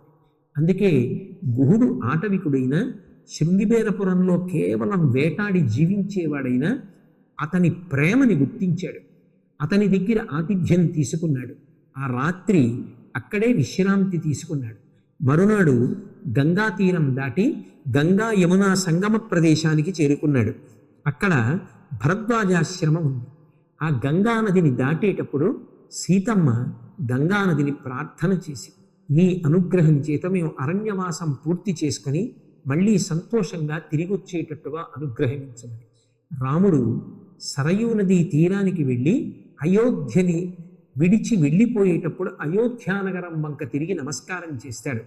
రామాయణం చదువుకున్నప్పుడు మనందరం ఒకటి గుర్తుపెట్టుకోవాలి, నదులకు అధిష్టాన దైవములు ఉంటాయి. ఆ నదులు మనని అనుగ్రహిస్తాయి. మనందరం ఇవాళ ఇంత సంతోషంగా ఉన్నామంటే గోదావరి నది నీరు తాగి మన దాహం తీర్చుకుంటున్నాం. గోదావరి నదీ జలముల చేత సేద్యము చేయబడినటువంటి పంటలు తిని మనం ఆరోగ్యంగా ఉన్నాం. ఆ నదుల యొక్క అధిష్టానాన్ని మనందరం కూడా భక్తితో గౌరవించాలి. సీతమ్మ చేసింది అదే. మనం ఏ ఊరిలో ఉంటున్నామో ఆ ఊరు విడిచిపెట్టి వేరొక ఊరు వెళ్ళేటప్పుడు ఒక్కసారి ఆ ఊరి అధిష్టాన దేవతకి నమస్కారం చేసి వెళ్ళాలి. మళ్ళీ మేము క్షేమంగా వచ్చేటట్టుగా అనుగ్రహించమని. రాముడు అందుకే అయోధ్యానగరం వైపు తిరిగి నమస్కారం చేస్తాడు. సీతమ్మ గంగా నదికి నమస్కారం చేస్తుంది. దాటి వారు ఆ గంగా యమునా సంగమ ప్రదేశంలో ఉన్నటువంటి భరద్వాజుడు అనబడేటటువంటి మహర్షి యొక్క ఆశ్రమానికి చేరుకున్నారు. మహర్షి అన్నారు, 14 సంవత్సరముల అరణ్యవాసం పూర్తయిపోయే వరకు మీరు నా దగ్గరే ఉండమన్నారు. కానీ మహర్షి ఆశ్రమంలో ఉంటే కొంత ఇబ్బంది కలుగుతుంది, ఆయనకి తమ వలన ఏ అసౌకర్యం కలగకూడదనేటటువంటి ఉత్తమమైన భావన చేత రాముడు వేరొక చోట ఉండడానికి ఇష్టపడ్డాడు. అప్పుడు భరద్వాజ మహర్షి ఒక మాట చెప్పారు. ఇక్కడికి కొంత దూరంలో చిత్రకూటము అనబడేటటువంటి ప్రదేశం ఉంది. ఆ చిత్రకూటము అనేటటువంటి ప్రదేశంలో సీతాలక్ష్మణులతో కలిసి నువ్వు నివాసం చెయ్యమన్నారు. గుహుని యొక్క దూతలు రాముణ్ణి అనుగమించి చూస్తూ వస్తున్నారు. ఇక్కడ వరకు చూశారు. వెనక్కి వెళ్ళి ఈ మాట గుహుడితో చెప్పారు. గుహుడు చెప్పినటువంటి మాటలను ఆ రాముడి యొక్క రథానికి సారథ్యం చేసి తీసుకొచ్చినటువంటి దశరథుని యొక్క మంత్రి అయిన సుమంత్రుడు విన్నాడు. ఆయన తిరిగి వెళ్ళి అయోధ్యానగరంలో చెప్పాడు. ఈ సీతారామ లక్ష్మణులు చిత్రకూటం మీద పర్ణశాల ఏర్పాటు చేసుకుని అక్కడ సంతోషంగా తృప్తితో జీవనం చేస్తున్నారు. ఇలా వాళ్ళు సంతోషంగా ఉన్నటువంటి కాలంలో ఒక ఆశ్చర్యకరమైనటువంటి సంఘటన జరిగింది. ఒకరోజు ఏదో పెద్ద కోలాహలం వినపడింది. పక్షులన్నీ కదిలిపోతున్నాయి, మృగాలన్నీ పరుగులు తీస్తున్నాయి. ఎందుకు ఇలా జరుగుతోంది అని ఆలోచించినటువంటి రాముడు సీతమ్మతో కలిసి ఒక వృక్షం కింద కూర్చుని ఉన్నాడు. లక్ష్మణస్వామిని పిలిచి, లక్ష్మణ చెట్టు పైకెక్కి ఆ చెట్టు నుంచి చూడు, ఏదో పెద్ద కోలాహలం వినపడుతోంది, ఏం జరుగుతోందో గమనించాను. పైకెక్కినటువంటి లక్ష్మణస్వామి పెద్దగా అరిచాడు, అన్నయ్య ఉయిన సీతమ్మని ఆ గుహలోకి ప్రవేశపెట్టు, మన ధనుర్బాణాలు కత్తులు పట్టుకురా, అదిగో ఇక్ష్వాకుల యొక్క ఆ గుర్తైనటువంటి కోవిదార వృక్షం పతాకం మీద కనపడుతోంది. భరతుడు సైన్యంతో కలిసి వస్తున్నాడు. నిజానికి భరతుడు ఎందుకు వచ్చాడు అంటే రాముణ్ణి లక్ష్మణుణ్ణి సంహరించడానికి రాలేదు. పాపం దశరథ మహారాజు గారు రామలక్ష్మణులు సీతమ్మ వెళ్ళిపోయిన తరువాత ఇక తట్టుకోలేక తను యవ్వనంలో ఉన్నప్పుడు వేటకి వెళ్ళడం, ఆ వేటకి వెళ్ళినప్పుడు అనుకోకుండా ఒక మునికుమారుణ్ణి చంపడం, ఆ మునికుమారుడు ఇచ్చినటువంటి శాపం, ఆ శాపం వలన తను కూడా పుత్రుణ్ణి తలుచుకుంటూ మరణించవలసినటువంటి అగత్యం జ్ఞాపకానికి వచ్చి రాత్రి కౌసల్య వింటోందనుకుని చెప్పాడు. కానీ కౌసల్య గాఢనిద్రలో ఉంది. దశరథ మహారాజు గారు ఆ రోజు రాత్రి మరణించాడు. తెల్లవారి లేచిన తరువాత చూస్తే దశరథుడు మరణించి ఉన్నాడు. వశిష్ఠుని యొక్క ఆజ్ఞ మేరకి దశరథుని యొక్క శరీరాన్ని తైలద్రోణిలో ప్రవేశపెట్టారు. అంటే ఒక రకమైన నూనెలో ఉంచారు. ఎందుచేత? పెద్ద కొడుకు రాముడు లేడు, లక్ష్మణుడు లేడు, భరతుడు శత్రుఘ్నుడు లేడు. ఎందుకని? భరతుడి తాతగారి ఇంటికి భరతుడు తన తమ్ముడైన శత్రుఘ్నుడిని తీసుకుని వెళ్ళిపోయాడు. కాబట్టి కొడుకులు నలుగురు లేరు. ఇంత కష్టపడి నలుగురు కొడుకుల్ని కన్నటువంటి తండ్రికి శరీరం విడిచిపెడితే అంత్యేష్టి సంస్కారం చేయడానికి దగ్గర ఒక్క కొడుకు లేడు. కొడుకు వస్తే తప్ప అంతిమ సంస్కారం చేయడానికి వీలు లేదు. అందుకని వశిష్ఠుని ఆజ్ఞ మేరకి దశరథుని యొక్క శరీరాన్ని తైలద్రోణిలో ఉంచారు. కబురు పంపారు. భరత శత్రుఘ్నులు ఇద్దరూ తిరిగి వచ్చారు. వచ్చిన తరువాత కైకమ్మ తాను వరాలడిగిన విషయం చెప్పింది. పెద్దవాడైన రాముడు ఉండగా ఒక్కనాటికి తాను పట్టాభిషేకం చేసుకోనని తిరస్కరించి పరమ ధర్మాత్ముడు, అన్నగారి పట్ల భక్తి కలిగినటువంటి భరతుడు తండ్రికి అంత్యేష్టి సంస్కారాన్ని నిర్వహించాడు.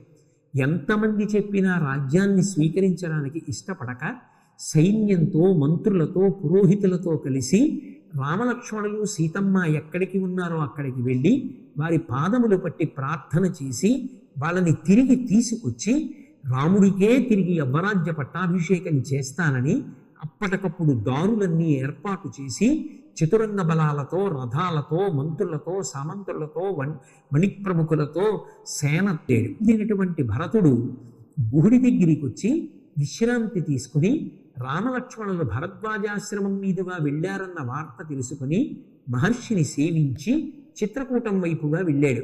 ఆ చిత్రకూటం వైపుగా వెళ్ళి సీతారామ లక్ష్మణుల్ని అయోధ్యకి తీసుకెళ్ళాలి అన్నది భరతుని యొక్క కోరిక.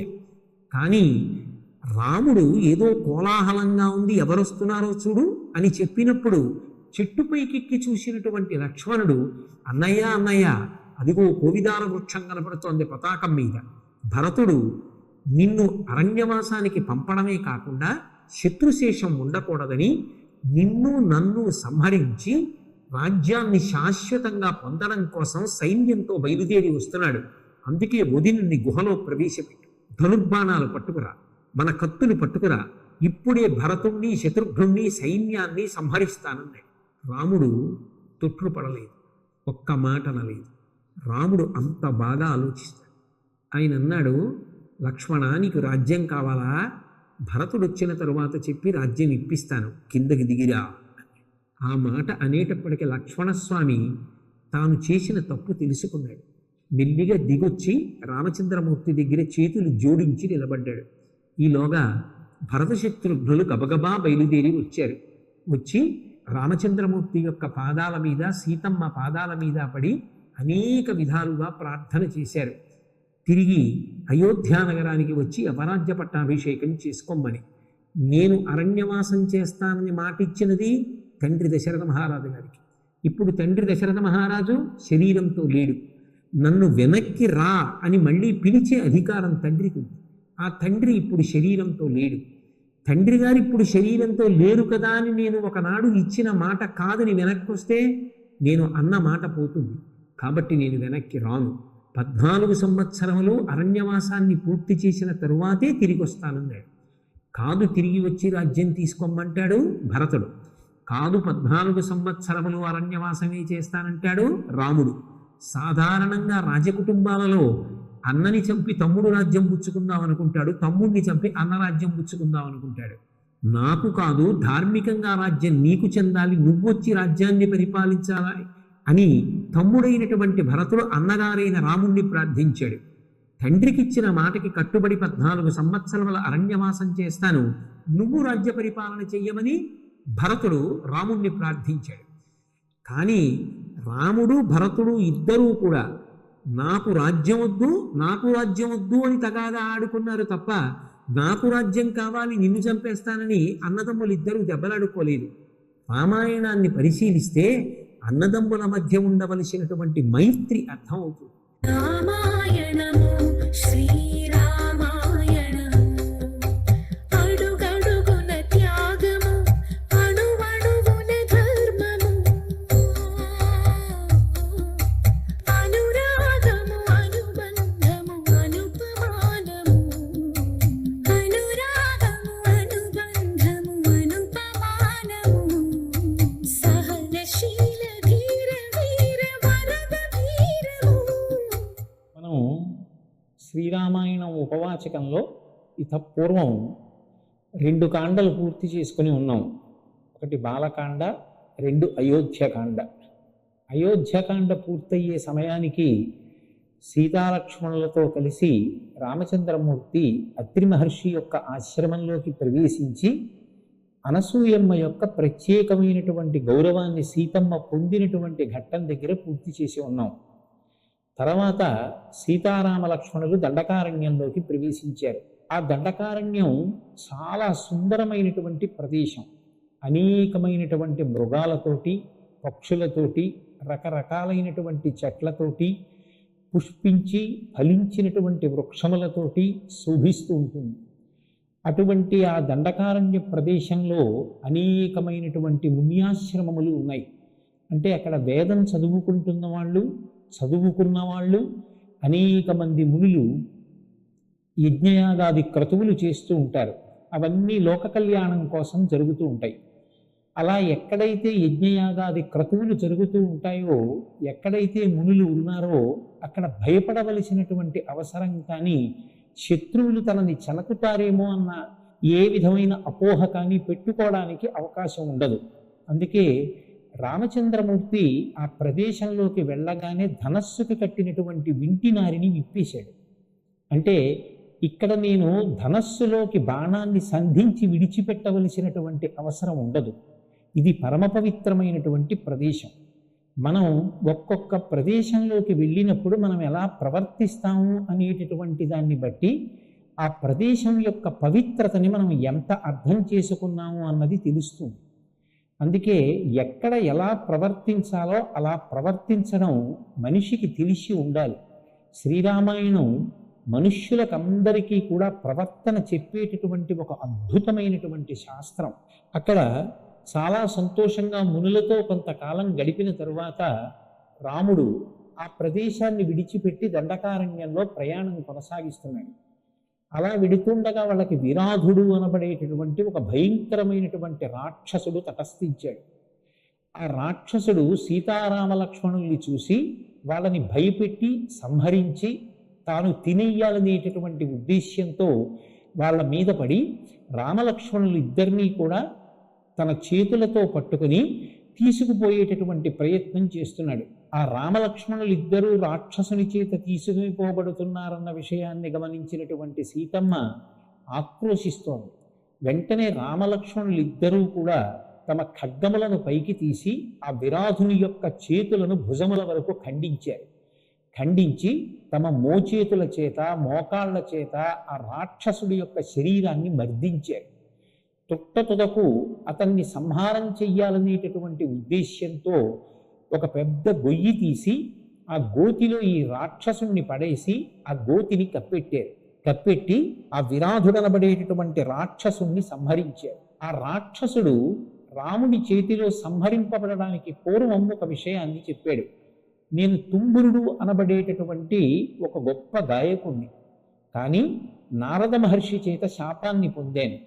ఆ శాపం కారణం చేత ఇటువంటి రాక్షస రూపం వచ్చింది.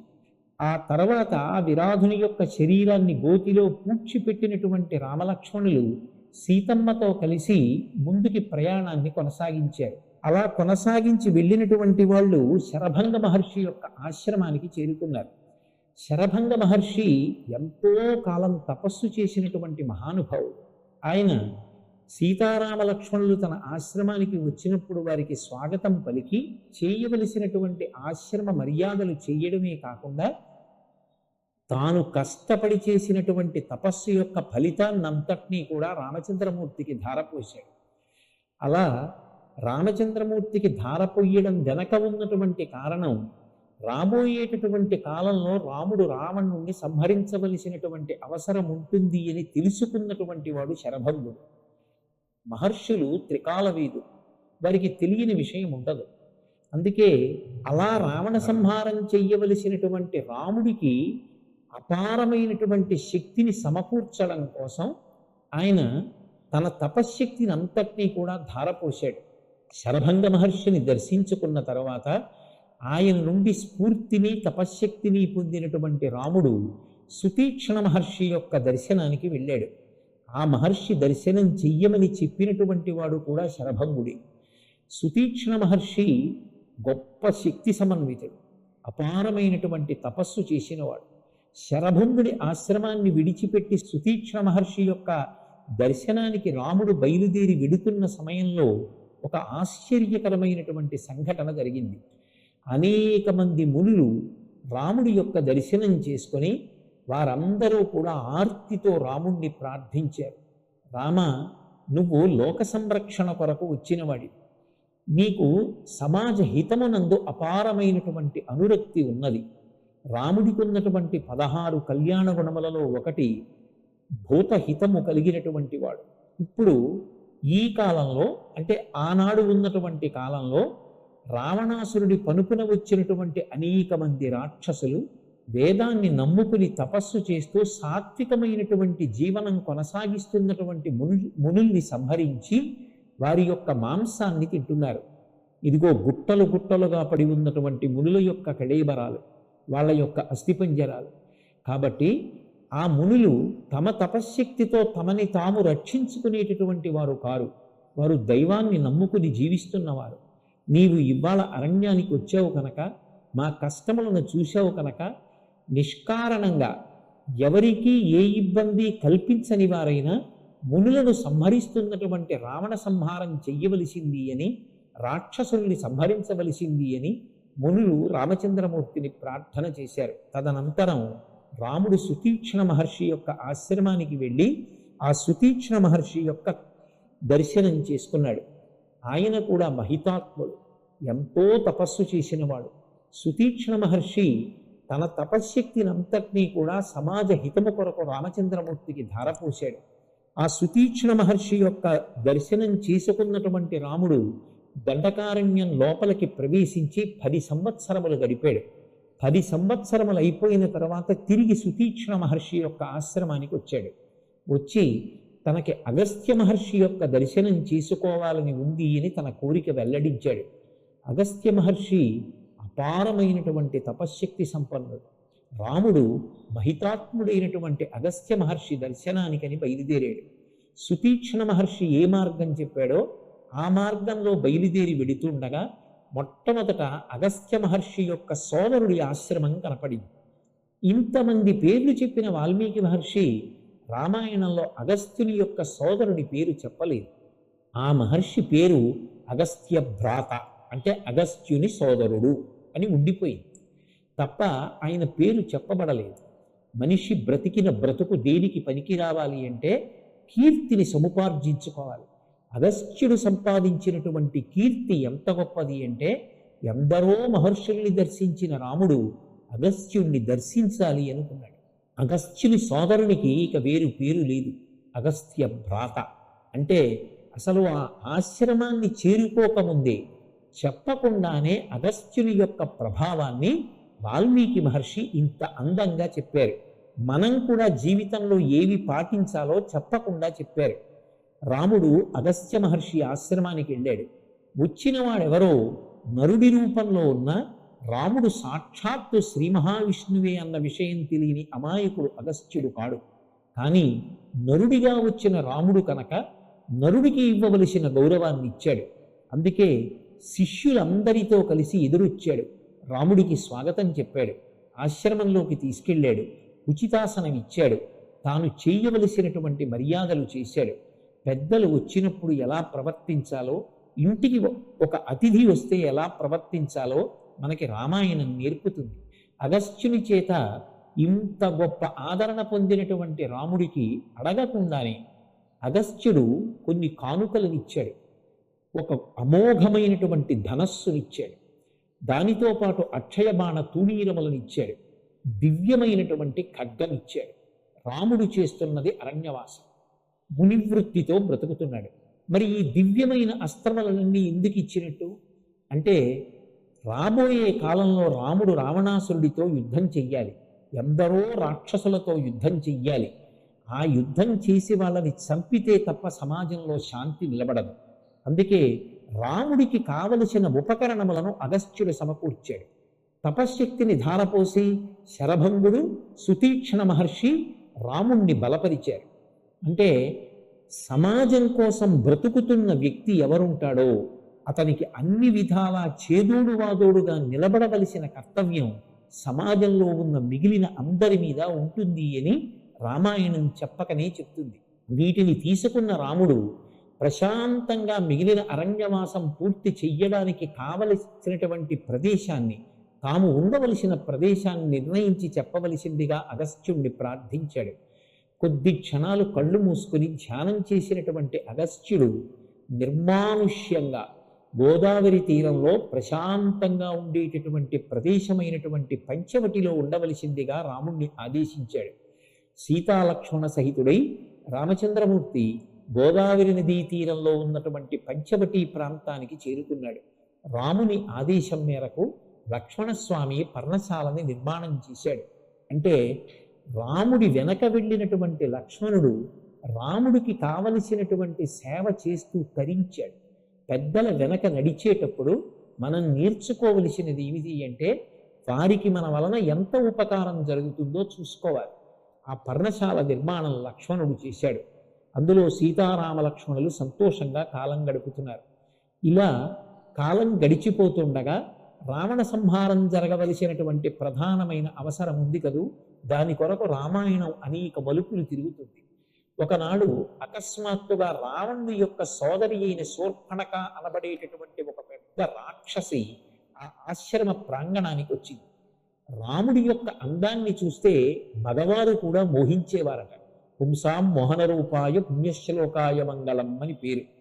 అంతటి అందగాడైన రాముడి దగ్గరికి వెళ్ళి తనని భార్యగా స్వీకరించమని శూర్పణఖ అడిగింది. అసలే రాక్షసి, కఠినంగా మాట్లాడితే లేనిపోని వివాదం ఎందుకు స్త్రీతోనని రాముడు పరిహాసపూర్వకంగా మాట్లాడుతూ, నా భార్య సీత నా పక్కనే ఉన్నది, నా సోదరుడు లక్ష్మణుడు భార్య లేకుండా ఉన్నాడు, ఆయనని వెళ్ళడుగు, ఆయన స్వీకరిస్తే ఆయనకి భార్య కమ్మన్నాడు. ఈమె లక్ష్మణస్వామిని వెళ్ళి ప్రార్థించింది. ఆయన అన్నాడు, నేనే రాముడికి దాసుడిని, నన్ను కట్టుకుని నువ్వేం సుఖపడతావు, నాతో పాటు నువ్వు దాస్యం చెయ్యాలి, ఆయనకే భార్యవిక అని ఆయన పరిహాసం ఆడాడు.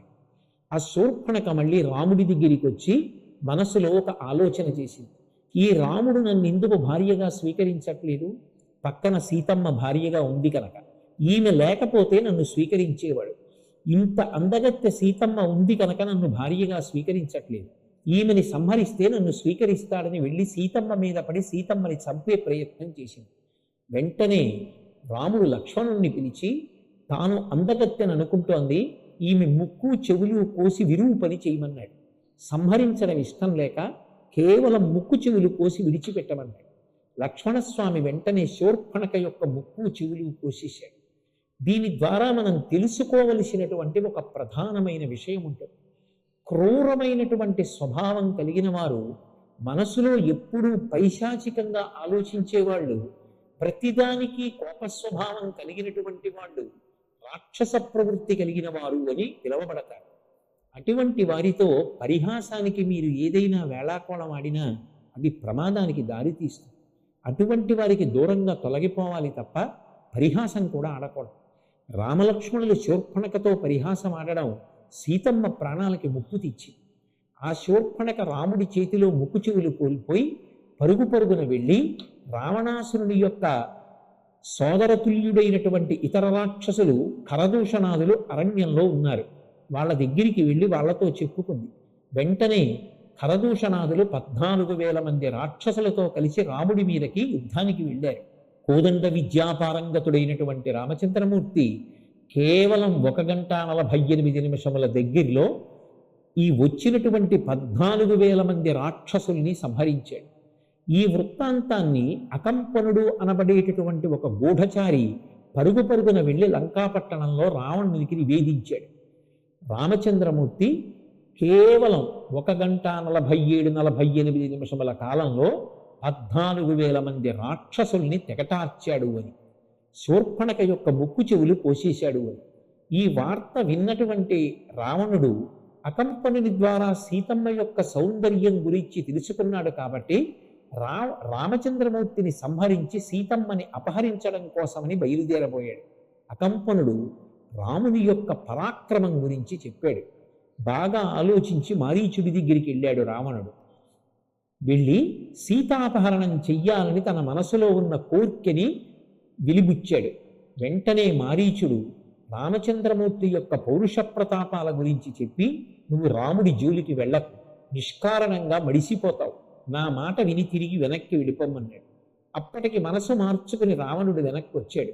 ఈలోగా శూర్పణఖ తాను రామలక్ష్మణుల చేతిలో పొందినటువంటి అవమానాన్ని మనసులో జీర్ణం చేసుకోలేక పరుగు పరుగున వచ్చి అన్నగారి కాళ్ల మీద పడి, అన్నని మూర్ఖుడా అని నిందించి, తెలివి తక్కువ వాడవై ఏం జరుగుతోందో తెలుసుకోకుండా మత్తులో జీవితాన్ని గడిపేస్తున్నావు.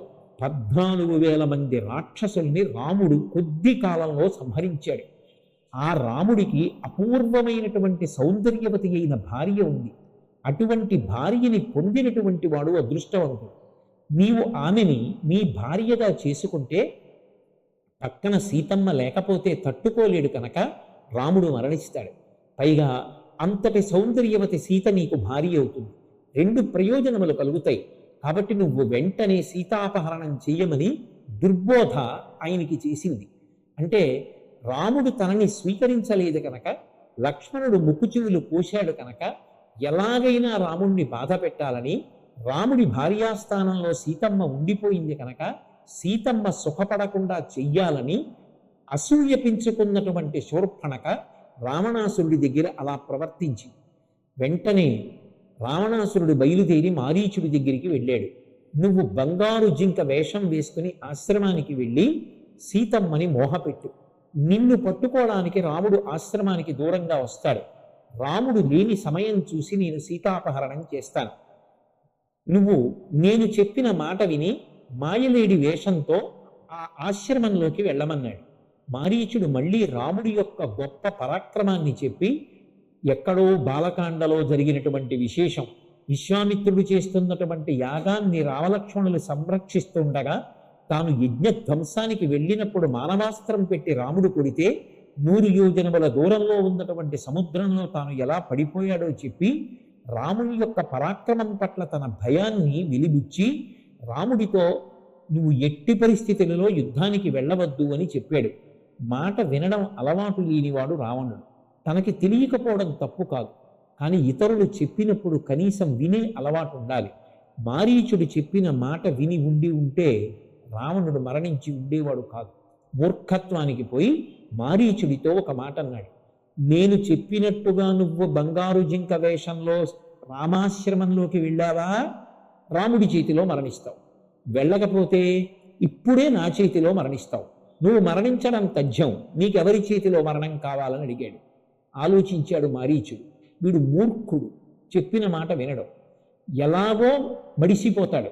తానొక్కడూ మరణించడం కాదు, తనతో పాటు లంకాపట్టణం అంతా నశించిపోతుంది. మాట వినకపోయినటువంటి కారణం చేత రావణుడు ఒక్కడూ మరణించలేదు. రావణుడి సోదరులు ఒక్క విభీషణుడు తప్ప. అలాగే పుత్రులు, సైన్యం, లంక అందరూ నశించిపోయారు. జీవితంలో తెలియకపోవడం తప్పు కాదు.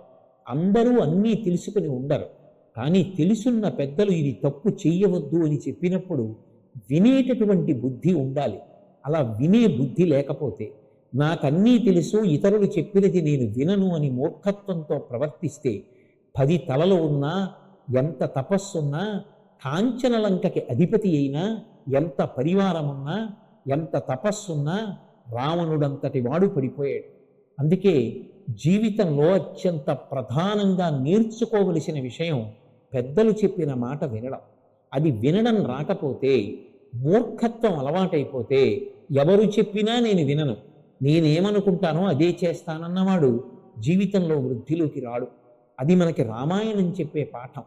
మారీచుని మాట రావణుడు వినలేదు. రావణుడి చేతిలో మరణించడం కన్నా రాముడి చేతిలో మరణించడం మేలుని నిర్ణయించుకున్నటువంటి మారీచుడు బంగారు చుక్కలు కలిగినటువంటి జింక రూపాన్ని ధరించి రాముని యొక్క ఆశ్రమ ప్రవేశం చేసి సీతమ్మకి కనపడేటట్టుగా తిరిగాడు. ఆ జింకని చూసిన సీతమ్మ, దొరికితే ప్రాణాలతో తీసుకురండి, ఇది నాకిక్కడ క్రీడామృగంగా ఆడుకోవడానికి పనికొస్తుంది. అరణ్యవాసం పూర్తయిపోయిన తరువాత తిరిగి మనం చక్కగా అయోధ్యానగరానికి వెళ్ళిపోయినప్పుడు అంతఃపురంలో ఈ మృగంతో ఆడుకుంటాను అని రాముణ్ణి నిగ్రహించింది. లక్ష్మణస్వామి చెప్పాడు, అమ్మా నా మాట విను, ఇక్కడ మారీచుడు అని ఒక క్రూరమైన రాక్షసుడు ఉన్నాడు. వాడు కామరూపధారి, అనేకమైనటువంటి రూపాలు పొందుతాడు.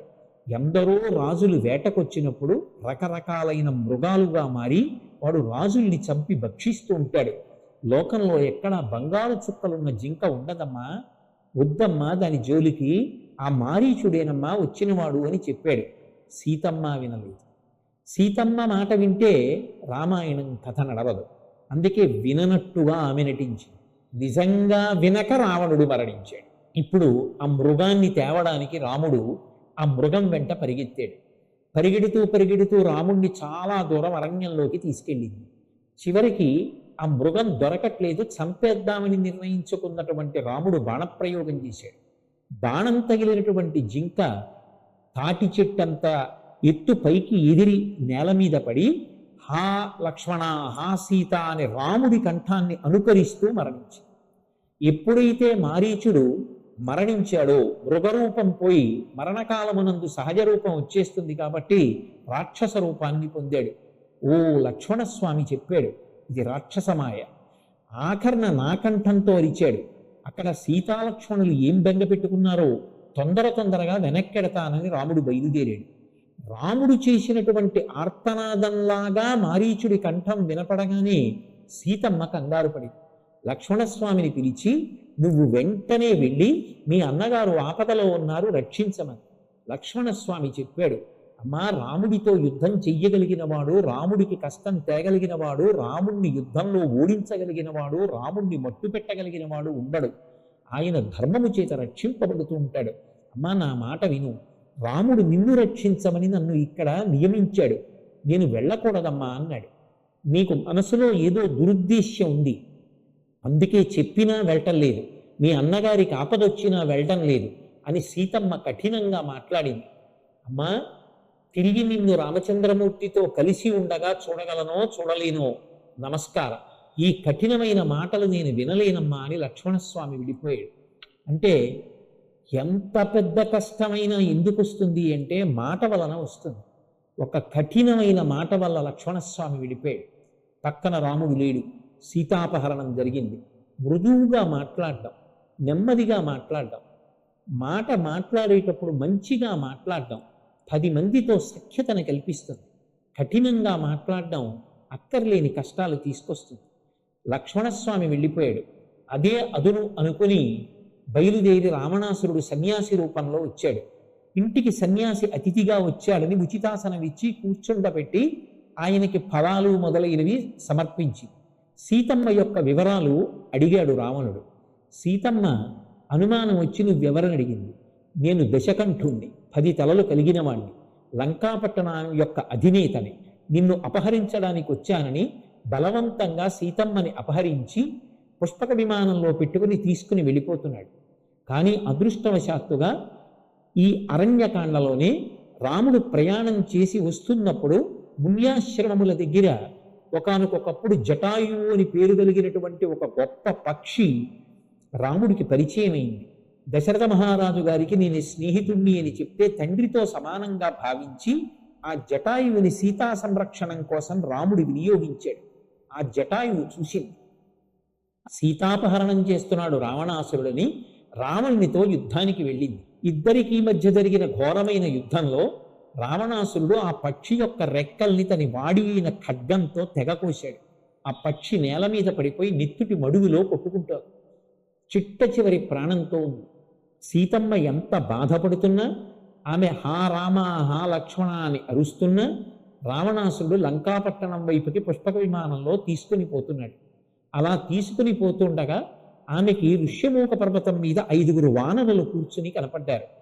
ఎందుకైనా మంచిది, నన్ను అపహరించిన వార్త రాముడు తెలుసుకోవడానికి పనికొస్తుందేమోనని తన ఒంటి మీద ఉన్న నగలు కొన్ని తీసి చీర చెంగు చించి మూట కట్టి పైనుంచి ఆ 5 వానరుల మధ్యలో పడేటట్టుగా సీతమ్మ ఆ మూట విడిచిపెట్టింది. తదనంతరం రామలక్ష్మణులు ఆశ్రమానికి తిరిగి వచ్చి సీతమ్మ కనపడకపోతే రాముడు అపారమైనటువంటి దుఃఖాన్ని పొంది అక్కడ ఉన్నటువంటి చెట్లని, నదుల్ని, పర్వతాల్ని అన్నింటినీ సీతమ్మ యొక్క క్షేమ సమాచారం కోసం ప్రశ్నించాడు. కానీ జవాబు పొందలేకపోయాడు. లక్ష్మణస్వామి చెప్పినటువంటి మాటల చేత ఊరట పొందినవాడై సీతాన్వేషణం చేస్తూ బయలుదేరాడు. జటాయువు కనపడింది. నెత్తుటి మడుగులో పడిపోయి ఉన్నటువంటి జటాయువుని గుర్తుపట్టలేక రావణాసురుడే అనుకుని సీతమ్మని అపహరించిన రాక్షసుడనుకుని సంహరించబోయాడు, బాణప్రయోగం చేయబోయాడు. అప్పుడు జటాయువు యొక్క నీరసమైన మాట విని గుర్తుపట్టి ఎంతో బాధపడ్డాడు. ఆ జటాయువు రావణుడు సీతాపహరణం చేశాడని, దక్షిణ దిక్కుగా ప్రయాణం చేస్తూ వెళ్ళాడని సీతమ్మ గురించిన వార్త చెప్పి తాను ఇక ప్రాణములు నిలబెట్టుకోలేక శరీర త్యాగం చేశాడు. ఆప్యాయంగా పక్షి యొక్క శరీరాన్ని నిమిరి అంత్యేష్టి సంస్కారం చేసి గోదావరి నదిలో తర్పణం ఇచ్చాడు. అంటే రామాయణం చదువుకున్నటువంటి మనం ఒక విషయం నేర్చుకోవాలి. ఒక పక్షి చనిపోతే తన తండ్రికి పేరు చెప్పింది కాబట్టి, తన తండ్రికి స్నేహితుడిని చెప్పింది కాబట్టి భార్య కనపడకపోయినా అంత కష్టంలో ఉన్న రాముడు జటాయువుకి అంత్యేష్టి సంస్కారం చేశాడు. గోదావరి నదికి వెళ్ళి తర్పణలు ఇచ్చాడు. రాముడి కరస్పర్శ పొంది రామానుగ్రహం పొందినటువంటి జటాయువు ఉన్నత లోకములు పొందాడు. ఆ జటాయువుకి తర్పణలు ఇచ్చినటువంటి రాముడు ఆ లక్ష్మణ సహితుడై ముందుకు బయలుదేరి వెడుతున్నాడు. వెడుతుండగా కబంధుడు అనబడేటటువంటి రాక్షసుడు కనపడ్డాడు. ఆ కబంధుడు అనబడేటటువంటి రాక్షసుడు భయంకరమైనటువంటి రాక్షసుడు. ఆయనకి తల లేదు, తల పొట్టలోకి గుచ్చబడి ఉంది. వక్షస్థలం మీద 2 కళ్ళు ఉన్నాయి. తల లేదు, కళ్ళు లేవు కాబట్టి చాలా పొడవైన చేతులతో తడుముకుని మృగములు కానీ పక్షులు కానీ ఏవి దొరికితే వాటిని తెచ్చి నోట్లో పడేసుకుని బ్రతుకుతూ ఉంటాడు. ఆ కబంధుడి చేతులకి రామలక్ష్మణులు దొరికారు. వెంటనే ఇద్దరినీ పట్టుకుని నోటి దగ్గరికి లాక్కుంటున్నాడు. లాక్కుంటుండగా రామలక్ష్మణులు అతని యొక్క బాహువుల్ని ఖండించారు. నువ్వెవరు అని అడిగినప్పుడు నేను శాపం ఇయ్యబడి రాక్షసుడిగా ఉన్నాను, కాబట్టి ఇప్పుడు నాకు దివ్యస్మృతి లేదు, నేను మీకు సహకారం చెయ్యలేను, నా శరీరాన్ని అగ్నిలో కాల్చేయండి, నేను నా యథారూపాన్ని పొందుతాను, పొందిన తరువాత మీకు నేను ఉపకారం చెయ్యగలనన్నాడు. తనని చంపడానికి ప్రయత్నించినటువంటి రాక్షసుడి శరీరానికి కూడా రాముడు అంత్యేష్టి సంస్కారం చేసి అగ్ని యందు దహించాడు. తదనంతరం అందులోంచి వచ్చినటువంటి ఒక దివ్య పురుషుడు, మీకు గొప్ప ఉపకారం చెయ్యగలిగిన వాడు, సీతాన్వేషణంలో సహాయం చెయ్యగలిగిన వాడు సుగ్రీవుడు. ఆ సుగ్రీవుడు ఋష్యమూక పర్వతం మీద ఉన్నాడు, కాబట్టి మీరు సుగ్రీవుడితో సంధి చేసుకోవడానికి ఋష్యమూక పర్వతానికి ఈ మార్గంలో వెళ్ళండి అని చెప్పి తాను తన లోకానికి వెళ్ళిపోయాడు.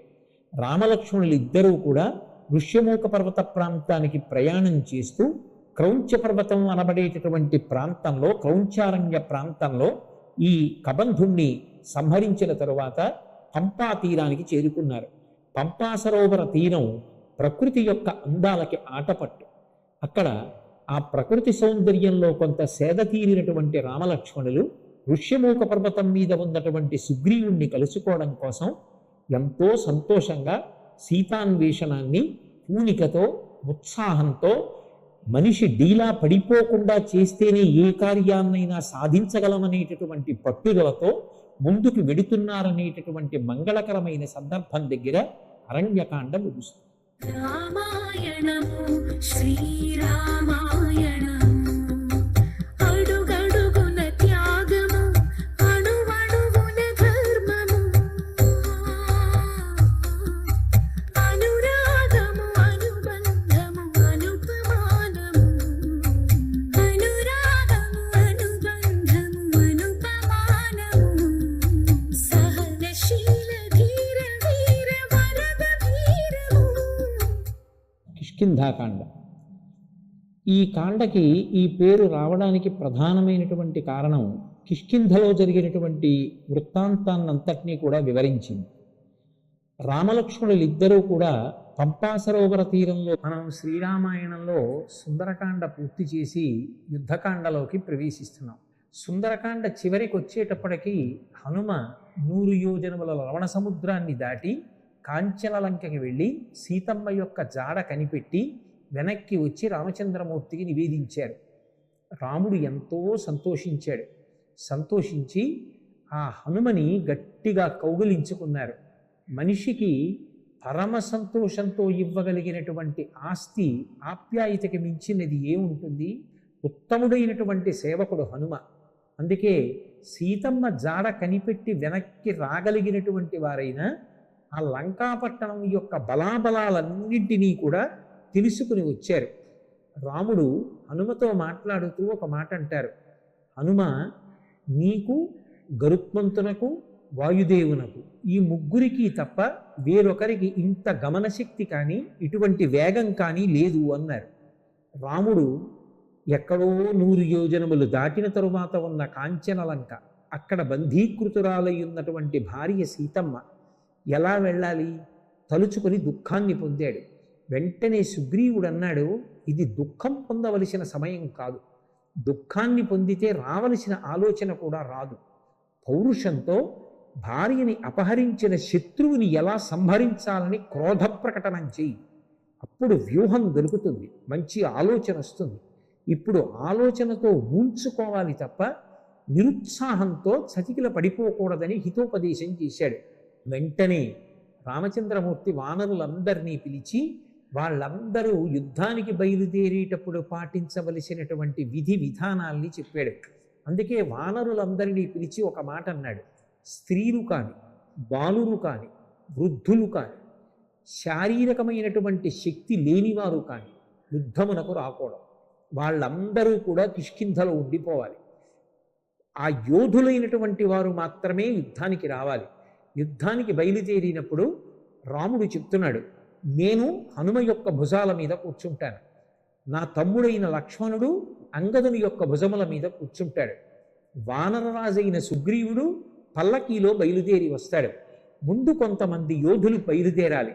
మనం వెళ్ళేటటువంటి ప్రదేశం, మనం ప్రయాణం చేసేటటువంటి ప్రదేశంలో పుష్కలంగా ఆహారం దొరుకుతుందా, కావలసినన్ని నీళ్లు త్రాగటానికి దొరుకుతాయా అన్నది ముందుగానే వాళ్ళు వెళ్ళి చూసి వెనక్కి వచ్చి చెప్తూ ఉండాలి. ఆహారము నీరు దొరకని మార్గంలో మనం ప్రయాణం చెయ్యకూడదు. ఎంత జాగ్రత్తగా ఆలోచించాడో చూడండి. అందరూ కలిసి దక్షిణ సముద్రం యొక్క ఉత్తర తీరానికి చేరుకున్నారు. అక్కడ అందరూ కూర్చుని సముద్రాన్ని ఎలా దాటాలి అనేటటువంటి ప్రశ్న దగ్గరికి వచ్చారు. అటువంటి సమయంలో అక్కడ లంకాపట్టణంలో రావణాసురుడు రాక్షసులందరినీ సమావేశపరిచాడు. అవతల రాముడు బయలుదేరి యుద్ధానికి వస్తున్నట్ట. ఇప్పుడు మనందరం ఏ వ్యూహం పాటించాలో చెప్పండి అన్నాడు. దుర్మార్గుడైనటువంటి ప్రభువు దగ్గర ఉండేటటువంటి సేవకులు కూడా అంత దుర్మార్గంగానే ఉంటారు. వాళ్ళు లేచి రాముడి యొక్క పరాక్రమాన్ని చాలా చిన్నది చేసి మాట్లాడారు. రాముడెంత, నిజంగా యుద్ధానికి వస్తే ప్రభో రావణ నీ వరకు ఎందుకు, మేము చాలు రాముణ్ణి మట్టు పెట్టేస్తామన్నారు. సభలో ఉన్నటువంటి విభీషణుడు మాత్రం లేచి ఒక మాట చెప్పాడు.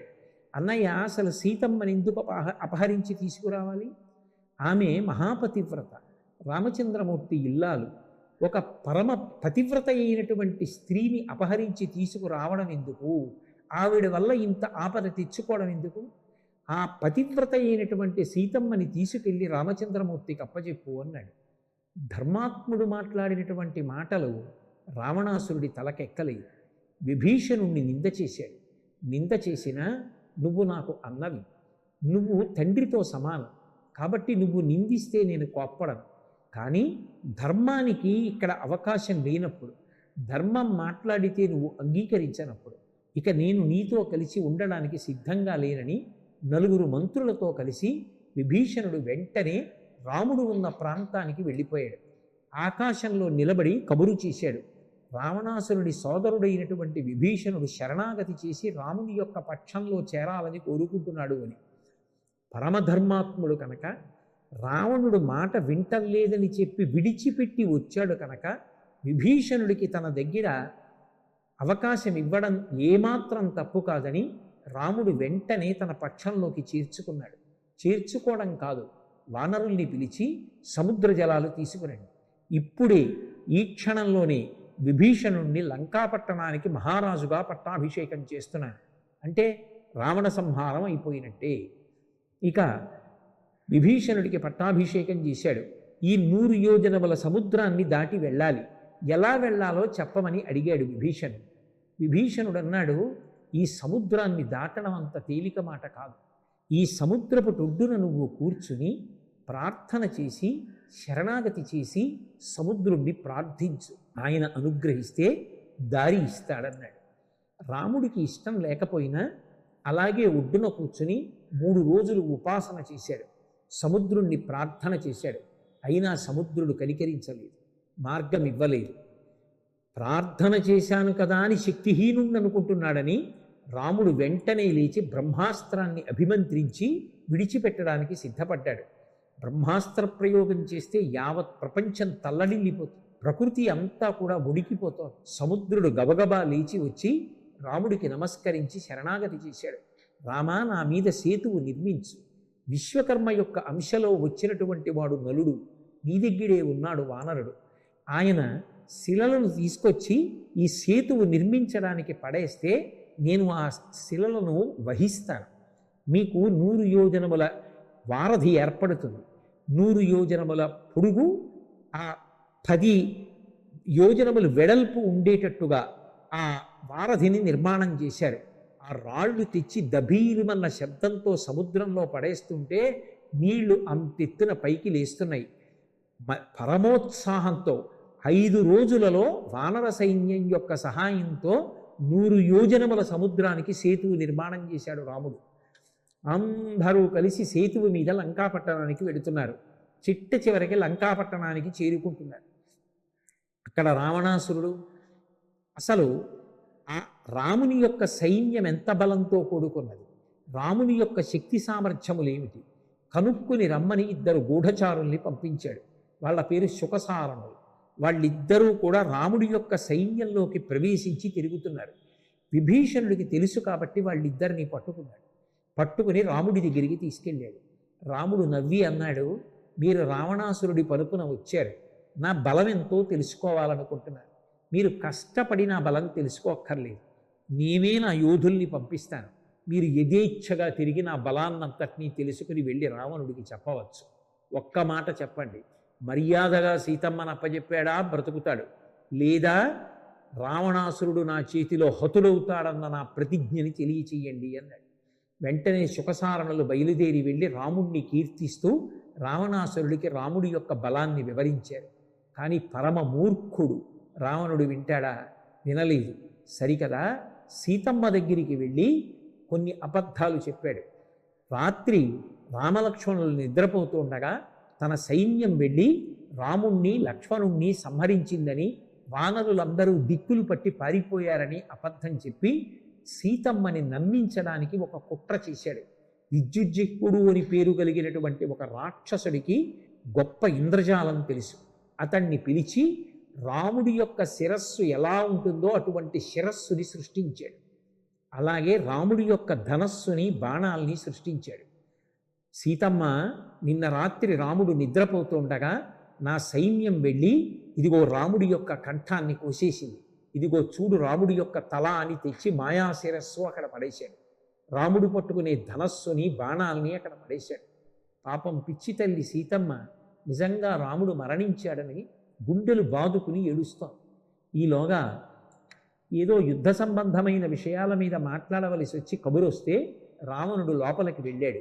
విభీషణుడి యొక్క భార్య సరమ అని ఒక స్త్రీ ఉన్నది. ఆమె మహాధర్మాత్మురాలు. ఆ సరమ సీతమ్మ దగ్గరికి వచ్చింది. సీతమ్మ, నువ్వు నమ్మవద్దు, ఇదంతా కూడా రావణుని యొక్క మాయాజాలం, రాముడు బ్రతికే ఉన్నాడు, అది విద్యుజిహ్ని యొక్క తంత్రం, నమ్మవద్దమ్మా అని ఊరడించింది. సేతువు మీద ప్రయాణం చేసి వచ్చినటువంటి రామలక్ష్మణులు వానర సైన్యం సువేల పర్వతం మీద విడిది చేశారు.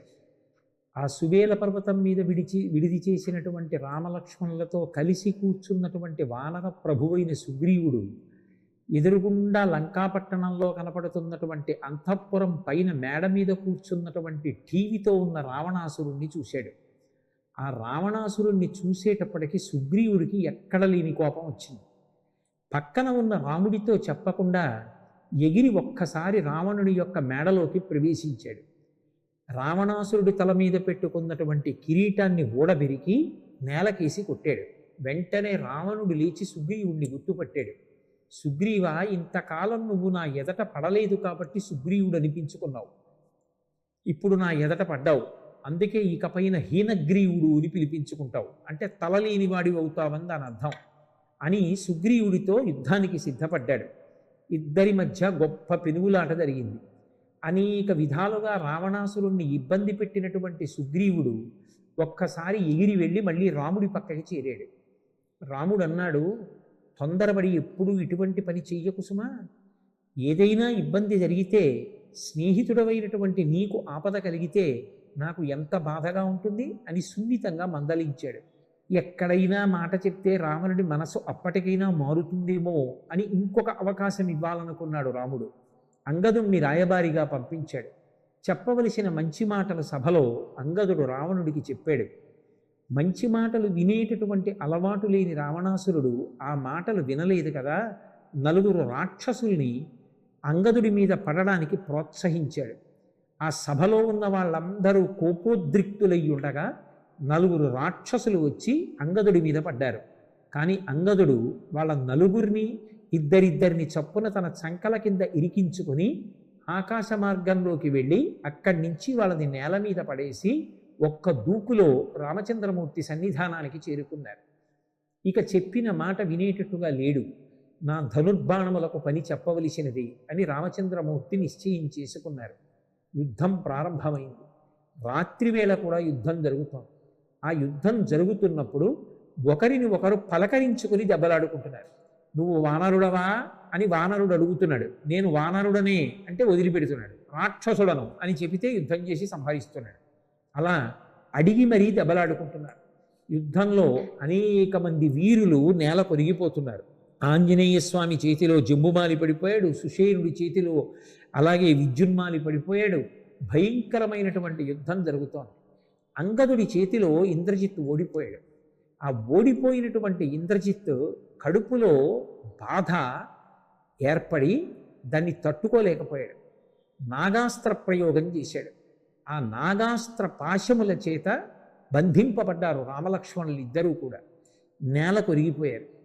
ప్రాణములు పోలేదు. కానీ ఆ నాగాస్త్ర బంధనాన్ని తప్పించుకోవడం కుదరదు. వానర సైన్యం అంతా తల్లడిల్లిపోయి నేలపడిపోయినటువంటి ఈ రామలక్ష్మణులు ఇద్దరూ ఎలా లేస్తారు అని బెంగ పెట్టుకున్నారు.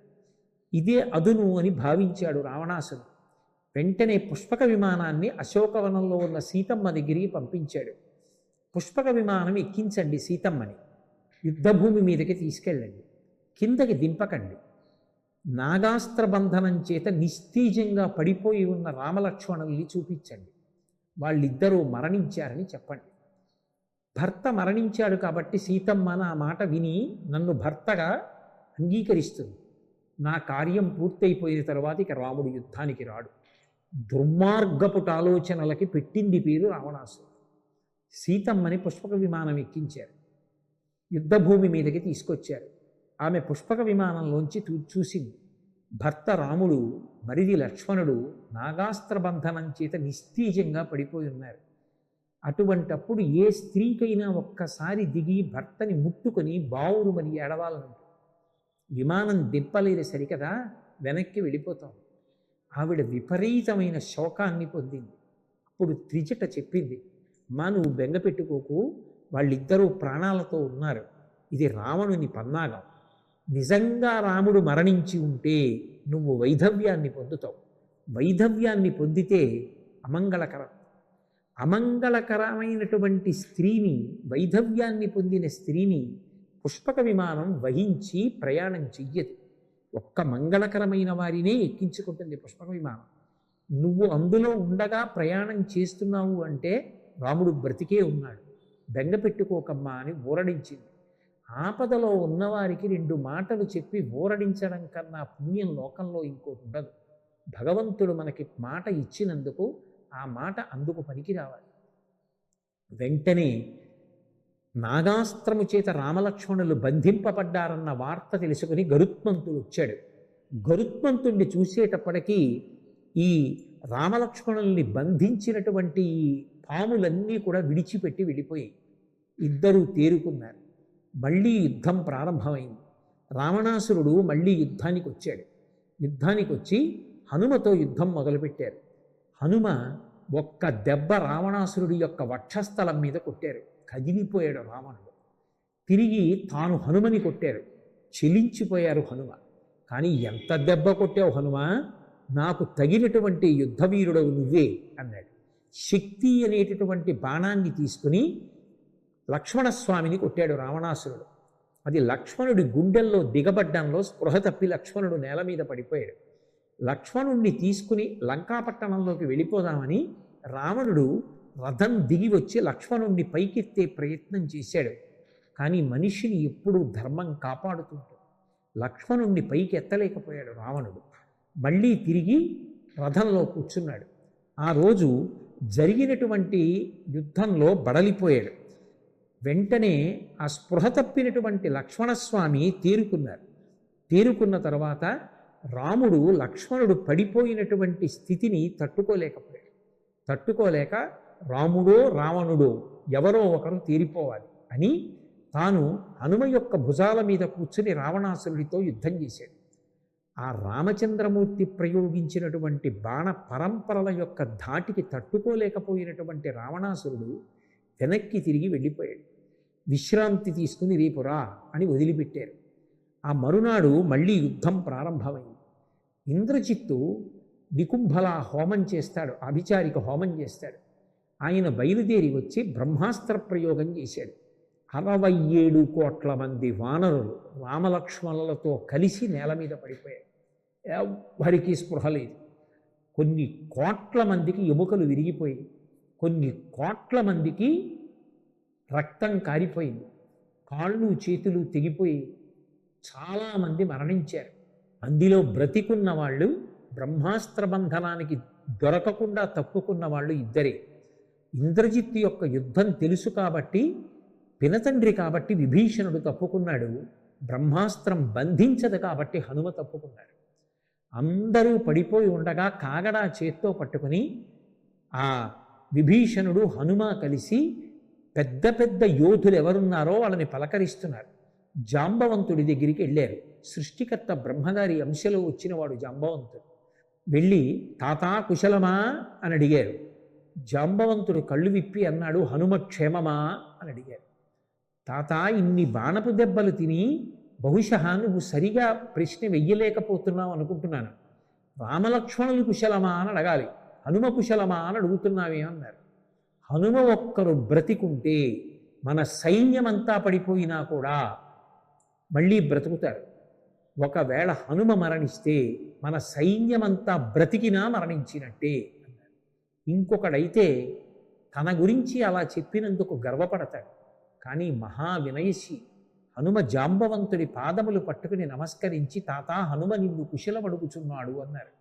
నాయన, ఉత్తర దిక్కుకు వెడితే హిమాలయ పర్వతాల దగ్గర ఓషధీ పర్వతం ఉంది, సంజీవనీ పర్వతం. దాన్ని తీసుకొస్తే అందులో ఉన్నటువంటి 4 ఓషధుల వలన ఈ పడిపోయినటువంటి వానరులందరూ బ్రతుకుతారు. తిరిగిపోయిన ఎముకలు అతుక్కుంటాయి, పోయినటువంటి రక్తం మళ్ళీ పడుతుంది, వీళ్ళందరూ మళ్ళీ తేజోవంతులవుతారు. ఆ తీసుకురాబడినటువంటి ఓషధీ పర్వతం ఎవరి కొరకు తేబడిందో వాళ్ళ కొరకే పనిచేస్తుంది. వెంటనే హనుమ వెళ్ళి ఆ ఓషధీ పర్వతాన్ని తీసుకొచ్చారు. అందులో ఉన్నటువంటి సంజీవని, విశల్యకరణి, సంధానకరణి, సవర్ణకరణి అనబడేటటువంటి 4 ఓషధుల వలన ఎముకలు విరిగిపోయిన వాళ్ళకి ఎముకలు అడ్డుకున్నాయి, రక్తస్రావమైన వాళ్ళకి మళ్ళీ రక్తం పట్టింది, వివర్ణమైన ముఖం పొందిన వాళ్ళు మళ్ళీ చక్కగా తేజస్సుని పొందారు, మరణించిన వాళ్ళు బ్రతికారు. మళ్ళీ అందరూ లేచి జయ జయ శబ్దం చేశారు. అది రావణుడికి అప అన్న శబ్దంతో కలిపి అపజయము అని రావణుడికి వినపడింది. రాముడి యొక్క సైన్యమంతా జయ జయ శబ్దం చేస్తుంటే తట్టుకోలేకపోయాడు. ఇంద్రజిత్తుతో లక్ష్మణస్వామి మళ్ళీ యుద్ధం చేశారు. లక్ష్మణస్వామి వేసినటువంటి బాణానికి ఇంద్రజిత్తు మరణించాడు. తర్వాత రామరావణుల మధ్య యుద్ధం జరుగుతోంది. ఇక సైన్యం యుద్ధం చేయడం ఆపేసి వీళ్ళిద్దరి మధ్య భయంకరమైనటువంటి పోరు జరుగుతోంది. హనుమంతుని యొక్క భుజముల మీద కూర్చొని రావణాసురుడితో రాముడు యుద్ధం చేస్తున్నాడు. యుద్ధం చేస్తుండగా దేవేంద్రుడు చూశాడు. భూమి మీద నిలబడి హనుమంతుడుంటే ఆ హనుమంతుని యొక్క భుజముల మీద కూర్చుని రాముడు యుద్ధం చేస్తున్నాడు. రథంలో కూర్చుని రావణాసురుడు యుద్ధం చేస్తున్నాడు. రాముడికి కూడా తగిన రథం ఉండాలని ఇంద్రుడు తన రథాన్ని పంపించాడు, తన సారథి మాతలిని పంపించాడు. ఆ రథమెక్కి రాముడు కూడా యుద్ధం మొదలుపెట్టాడు. ఎంత బలమున్నా అది సమాజంలో అందరినీ పీడించడానికి పనికొస్తే ఒక సందర్భం ఏర్పడినప్పుడు సమాజం అంతా వ్యక్తికి వ్యతిరేకంగా నిలబడుతుంది. అప్పుడు అతనిని రక్షించగలిగిన వాళ్ళు ఉంటారు. అందుకే రావణాసురుడి యొక్క మరణం చూడడానికి అందరూ వచ్చి ఆకాశ మార్గంలో నిలబడ్డారు. అగస్త్యుడు బయలుదేరి వచ్చాడు. రామచంద్రమూర్తికి విజయం కలగాలని ఆదిత్య హృదయాన్ని ఉపదేశం చేశాడు. ఆదిత్య హృదయాన్ని 3 మాటలు జపం చేసి రథం ఎక్కాడు రాముడు. మాతలి హెచ్చరిక చేశాడు, ఎంతసేపు రాముడితో యుద్ధం చేస్తావు? నువ్వు ఎంతసేపు యుద్ధం చేసి బాణములు ప్రయోగించినా ఒక్కొక్క తల తెగి కింద పడిపోయినా తిరిగి మళ్ళీ అంటుకుంటోంది. రావణ సంహారం జరగాలి అంటే ఆలస్యం లేకుండా బ్రహ్మాస్త్ర ప్రయోగం చెయ్యమన్నారు. వెంటనే రామచంద్రమూర్తి బ్రహ్మాస్త్ర ప్రయోగం చేశారు. రావణుడు నిహతుడయ్యాడు, నేల మీద పడిపోయాడు, మరణించాడు. దేవతలు సంతోషించారు. యక్ష గంధర్వ కిన్నెర కింపురుషులు మహర్షులు అందరూ సంతోషించారు. రాముణ్ణి కీర్తించారు. రావణ వధ పూర్తయింది. రావణుడి కన్నా ముందుగానే రావణుడి సోదరుడైనటువంటి కుంభకర్ణుడు మరణించాడు. కుంభకర్ణుడు యుద్ధానికి బయలుదేరి వచ్చాడు. ఆ వచ్చే ముందు రావణుడికి హితవాక్కు పలికాడు. అన్నయ్య, నువ్వు యుద్ధం చేయడం మొదలు పెట్టాక నన్ను పిలిచావు, సీతాపహరణం చేసే ముందు నన్ను అడగవలసి, నువ్వు ఆ పని చెయ్యకుండా ఉండవలసి, ఎందుకు చేశావా పని అని అడిగాడు. ఒకరు చెప్పిన మాట వినే అలవాటు లేదు, నాకు నువ్వు వెళ్ళి యుద్ధం చేసి ఉపకారం చేస్తావా చెయ్యవా అని అడిగాడు. రావణుడి పనుపున యుద్ధానికి వచ్చినటువంటి కుంభకర్ణుడు రాముడి చేతిలో మడిసిపోయాడు. ముందే మరణించిన వాడు కుంభకర్ణుడు, తర్వాత మరణించిన వాడు రావణాసురుడు. రావణ మరణంతో మిగిలినటువంటి రాక్షస సైన్యం చెల్లాచెదరైపోయింది.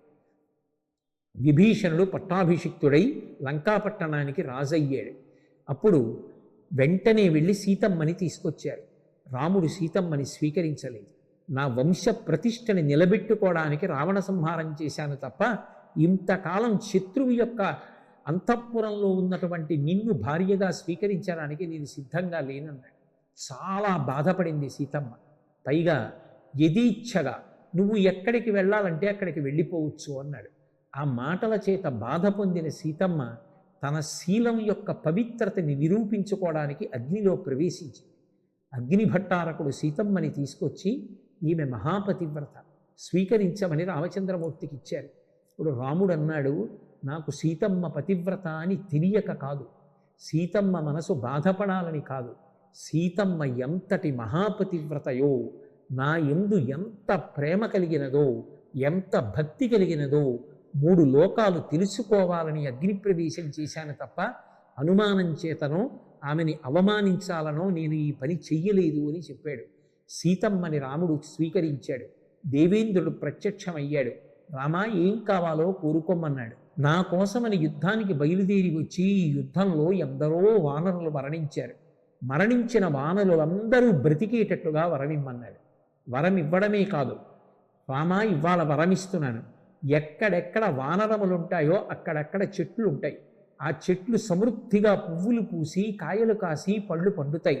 వానరులకు ఎప్పుడూ ఆహారం లభిస్తుందని వరమిచ్చాడు. చనిపోయిన వానరులందరూ బ్రతికారు. రామాయణం వింటున్నటువంటి పిల్లలు, చదువుకుంటున్నటువంటి పిల్లలు ఒక విషయాన్ని బాగా గుర్తుపెట్టుకోవాలి. అధర్మాన్ని పట్టుకున్న రావణుడి వెనక చేరిన వాళ్ళందరూ మడిసిపోయారు. ఎంత గొప్పవాడు ఇంద్రుణ్ణి గెలిచిన ఇంద్రజిత్ మరణించాడు, అంత గొప్పవాడైన కుంభకర్ణుడు మరణించాడు, రావణుడు మరణించాడు, విద్యుజిహ్వుడు, విద్యున్మాలి, ఎంతమంది రాక్షసులు, కోట్ల మంది మరణించారు. ధర్మాన్ని నమ్ముకున్న రాముడి వెంట వెళ్ళినటువంటి వానరులు అందరూ క్షేమంగా తిరిగి వచ్చారు. మరణించిన వాడు కూడా బ్రతికాడు. ధర్మాన్ని నమ్ముకున్న వాడి వెంట ఉన్నవాడికి నాశనం లేదు. పిల్లలందరూ తెలుసుకోవలసిన విషయం, ధర్మాన్ని మీరు పాటించండి, ధర్మాన్ని పట్టుకోండి, అది మిమ్మల్ని ఎప్పటికీ రక్షిస్తుంది. తదనంతరం రాముడు పుష్పక విమానంలో బయలుదేరి సీతమ్మకి అనేక ప్రదేశాలు చూపిస్తూ వానరుల్ని, వానరకాంతల్ని కూడా ఎక్కించుకుని భరద్వాజాశ్రమాన్ని చేరుకున్నాడు.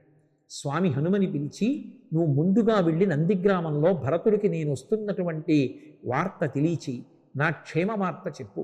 14 సంవత్సరములు పూర్తయ్యేసరికి నేను రాకపోతే అగ్నిప్రవేశం చేస్తానని భరతుడు ప్రతిజ్ఞ చేసి ఉన్నాడన్నారు.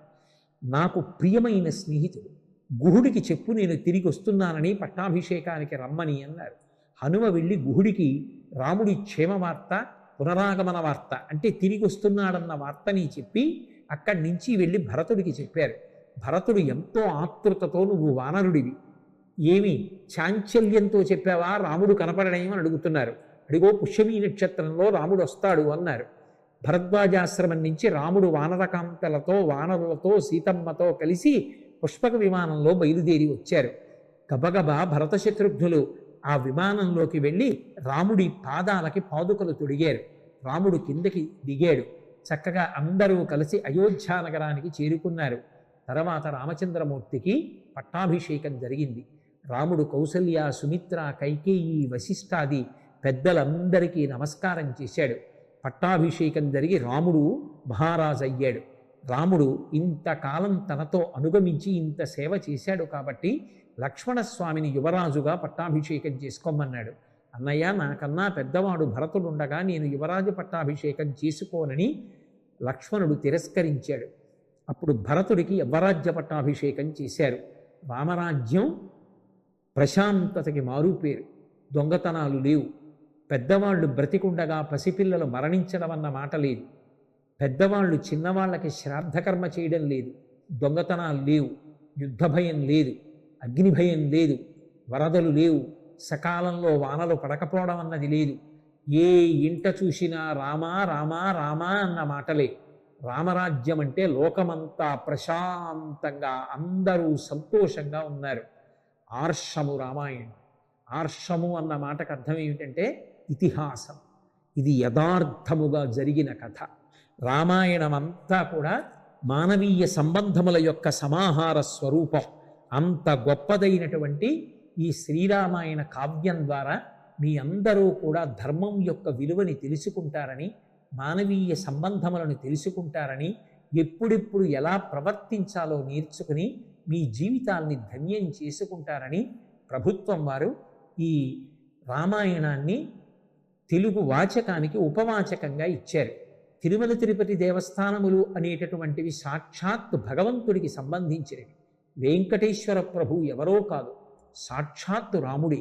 ఆ రాముడే వెంకటేశ్వరుడిగా ఇవాళ నిలబడ్డాడు. వెంకటేశ్వర స్వామి వారికే చెందినటువంటి శ్రీ వెంకటేశ్వర భక్తి ఛానల్ ద్వారా ఈ తెలుగు ఉపవాచకం ప్రసారమైతే ఇన్ని విని మీకు మంచి మార్కులు తెచ్చుకోవడానికే కాకుండా ఈ ఉపవాచకం జీవితంలో రామాయణం పట్ల, ధర్మం పట్ల అనురక్తి కల్పించడానికి సాధనం కావాలని ప్రత్యేకంగా దీని గురించి కార్యనిర్వహణాధికారి గారు నిర్ణయం చేసి ఇది ప్రసారం అవ్వడానికి ఏర్పాటు చేశారు.